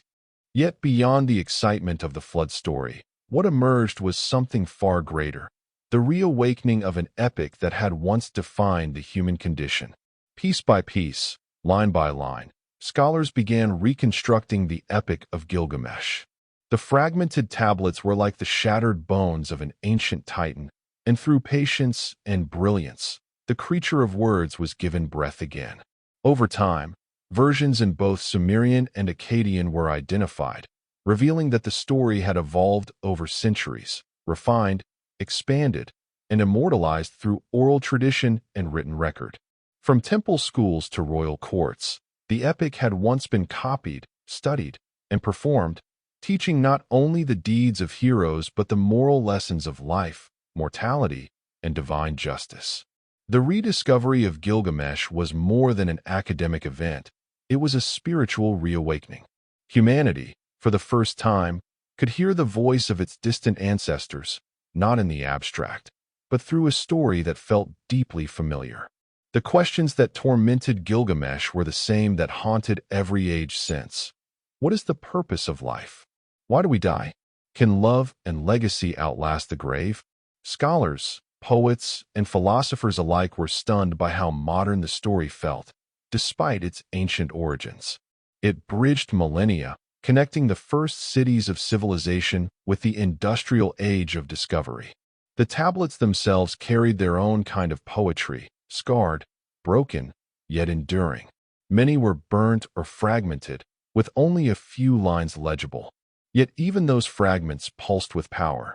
The image of a grieving king, the lament for a lost friend, the desperate quest for immortality, all survived through the cracks of time. And as translators brought the words into modern languages, the emotional force of the epic was reborn. People who had once viewed ancient Mesopotamia as a remote and alien world suddenly realized its humanity. These were not distant strangers, they were us, reaching through clay and centuries to speak. The rediscovery also reshaped history itself. It proved that complex literature, moral philosophy, and sophisticated storytelling existed long before the Greeks, long before Homer's Iliad or Odyssey. It revealed that Mesopotamia, the cradle of civilization, was also the cradle of human imagination. From its rivers and ziggurats, the first stories rose like smoke to the heavens, carrying prayers, myths, and reflections that would shape all cultures that followed. And so, through the steady hands of archaeologists and the patient minds of scholars, the Epic of Gilgamesh was reborn, not just as a text, but as a bridge between the ancient and modern worlds. It became a reminder that knowledge is never truly lost, only waiting to be rediscovered. Every fragment unearthed from the dust of Nineveh was a heartbeat restored, a whisper from the dawn of history. In that whisper, humanity heard itself for the first time, proud yet fragile, powerful yet mortal, forever searching for meaning in the face of eternity. And from that moment, the legacy of Gilgamesh no longer belonged to one king or one civilization. It belonged to all of humankind. As the story of Gilgamesh unfolded through the dust of rediscovered clay, its meaning struck with a depth that transcended the centuries. What began as a tale of kings and gods became, at its heart, a meditation on mortality, the universal truth that defines all human experience. In Gilgamesh's journey, humanity found its first recorded confrontation with death, not as an abstract concept, but as a deeply personal wound. The mighty king of Uruk, who had once thought himself invincible, was forced to face the limits of power, the frailty of flesh, and the inevitability of time. In his grief, his rage, and his desperate search for immortality, Gilgamesh became not a god, but a mirror for every mortal who has ever lived. The death of Enkidu, his beloved companion and equal, shattered Gilgamesh's world. This was no ordinary loss. It was the unraveling of the illusion of divine strength. Enkidu's still body lay before him, silent and cold, and for the first time, the great king of Uruk understood that even heroes must die. The words that echo through the tablets capture a sorrow, so human it transcends language. Shall I not die too? Am I not like Enkidu? That question became the core of his Odyssey, not the quest for glory, but the search for meaning in the face of death. Haunted by the image of Enkidu's decay, Gilgamesh abandons his throne, his city, and his pride. He wanders into the wilderness, driven by the unbearable weight of loss. His journey is no longer one of conquest, but of transformation. In the silence of deserts and the darkness of caves, he wrestles with his fear, pleading with the gods, challenging the boundaries between life and eternity. His travels take him across the edges of the world, to the twin peaks of Mashu guarded by scorpion men, to the garden of the gods where jewels bloom like fruit, and finally to the home of Utnapishtim, the immortal survivor of the Great Flood. Utnapishtim's tale becomes the revelation at the heart of the epic. He tells Gilgamesh how he was once a mortal man, spared by the gods from a deluge that destroyed humanity. Yet even with eternal life, Utnapishtim lives apart from the world, isolated, distant, burdened by his endless existence. To Gilgamesh's despair, immortality is revealed not as a gift, but as a curse. The gods have decreed that death is the fate of humankind, and no one may escape it. Gilgamesh's failure to grasp immortality is thus not a defeat. It is the very lesson the gods intended him to learn. On his return to Uruk, a changed Gilgamesh stands before the towering walls of his city. The same walls he had built in his arrogance now symbolize something entirely new. They are the works of human hands, temporary, yes, but enduring beyond the span of one life. In them, Gilgamesh sees that immortality is not found in the flesh, but in legacy, in the stories, deeds, and creations that outlast the self. The lesson is profound, that our mortality gives meaning to our actions, and that the fleeting nature of life makes every moment precious. This realization, preserved in clay for 4,000 years, became one of humanity's earliest philosophies. The Epic of Gilgamesh does not promise salvation or eternal life. It offers acceptance. It reminds us that to live fully is to understand death, and that even kings must learn humility before the cosmos. In the end, Gilgamesh returns not as a conqueror, but as a man who has seen eternity and accepted his place within it. The hero's journey comes full circle, not in triumph, but in wisdom. Modern readers find in this ancient story a reflection of their own fears and hopes. In an age obsessed with youth, technology, and the pursuit of permanence, the wisdom of Gilgamesh feels timeless. It reminds us that immortality through memory, art, and love may be the only kind worth seeking. The epic thus stands as both warning and comfort, that while life is brief, it is filled with beauty, and that to be human is to live knowing that the sunset gives meaning to the dawn. Scholars and philosophers have long marveled at how the epic predates later moral and spiritual thought. It anticipates themes found in the works of Homer, the Psalms of David, and the writings of existential thinkers like Camus and Nietzsche. Yet it does so with the simplicity of myth, woven into symbols. The serpent that steals the plant of youth, the flood that cleanses the world, the gate that marks the boundary between mortal and divine. Each image is timeless, universal, resonant. In Gilgamesh's journey from pride to enlightenment, humanity glimpses its oldest truth, that death is not the end, but the mirror that gives shape to life. Through loss, we learn love. Through impermanence, we find meaning. And through memory, we achieve the only immortality that matters, the endurance of the human spirit.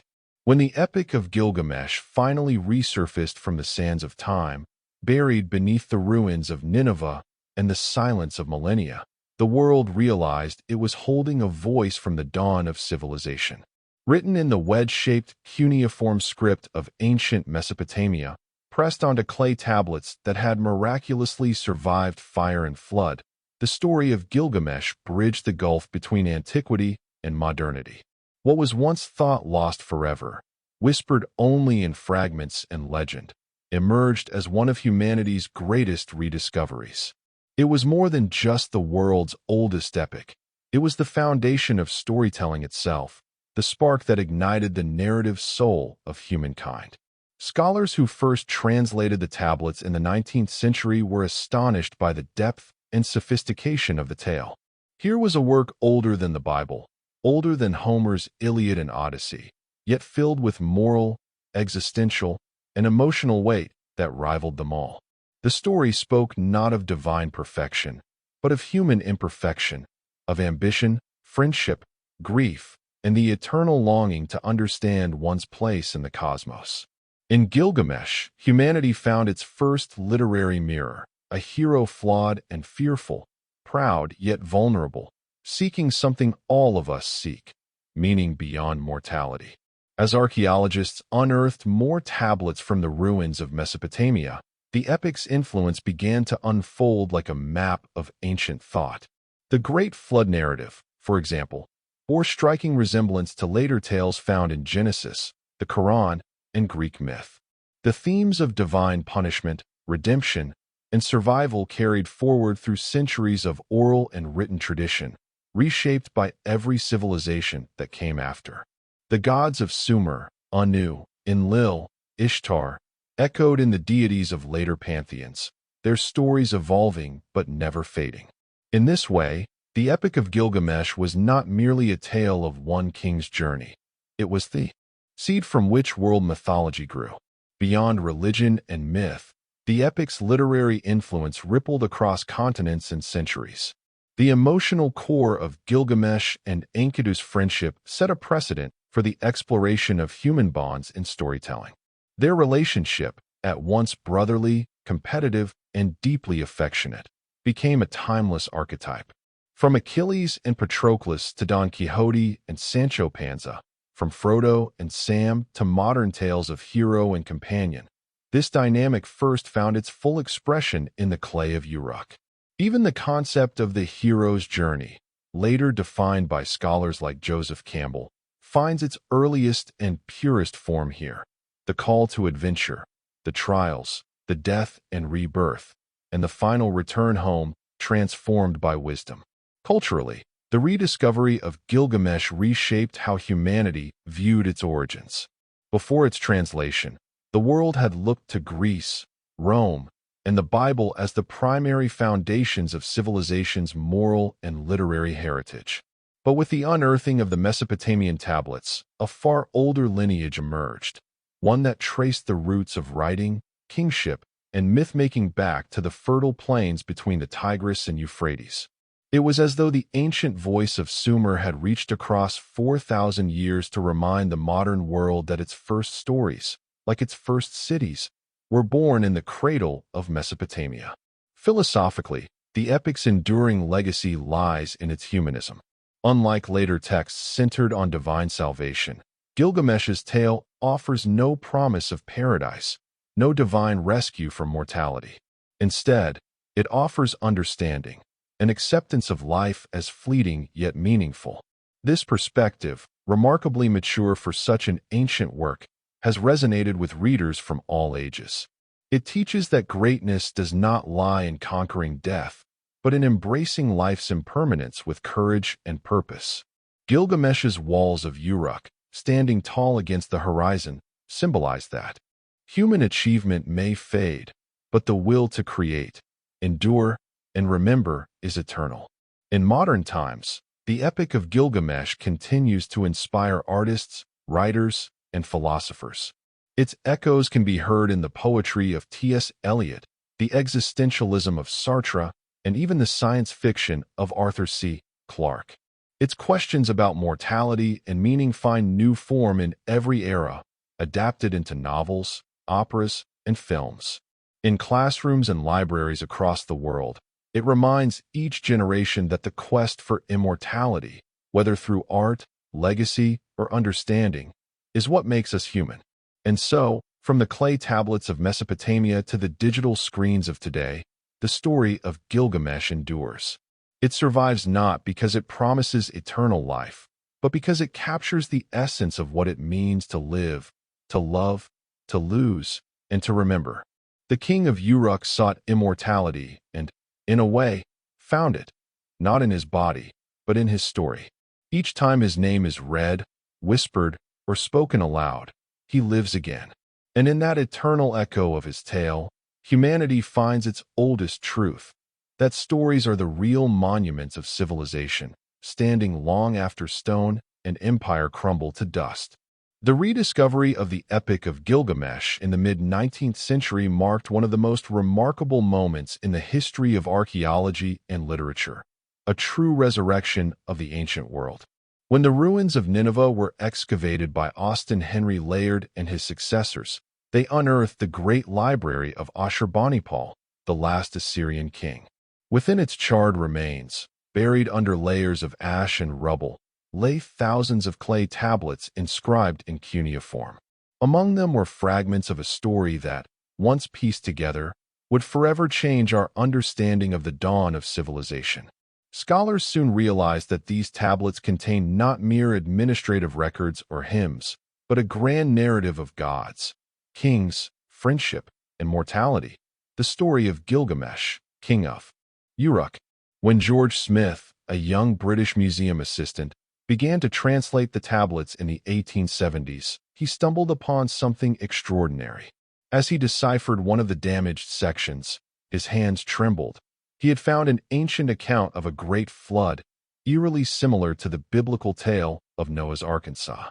The announcement shocked Victorian society, shaking the foundations of theological certainty and sparking a global fascination with Mesopotamia. How could a story written 2,000 years before Genesis mirror it so closely? Was the flood story a shared memory of a real ancient catastrophe, or had the biblical authors drawn from these far older myths? The question stirred both scholarly curiosity and public wonder. Suddenly, the forgotten world of Sumer and Akkad was thrust into the center of human history. As the fragments of the epic were painstakingly assembled and translated, scholars began to recognize its deep literary and philosophical sophistication. Gilgamesh was no simple hero of conquest. He was a man haunted by loss, driven by the fear of death, and transformed by the realization that life's impermanence is its very meaning. This emotional complexity, written thousands of years before Homer or the Hebrew prophets, astonished historians and writers alike. It revealed that the ancient Mesopotamians were not distant primitives, but profound thinkers, capable of wrestling with the same existential questions that occupy the modern mind. Throughout the 20th century, the Epic of Gilgamesh captured the imagination of poets, novelists, and scholars around the world. Each generation found in its verses something uniquely relevant to their own age. In the aftermath of 2 world wars, readers saw in Gilgamesh's grief for Enkidu the universal pain of loss and the longing for peace. During the existentialist movement of the mid-20th century, philosophers identified in the epic's ending a proto-existential understanding of meaning, an acceptance of mortality as the essence of being. In the digital age, when humanity again faces questions about legacy, identity, and impermanence, the story continues to echo, its timeless message resonating across every medium and culture. The rediscovery of the epic also transformed the field of archaeology and ancient studies.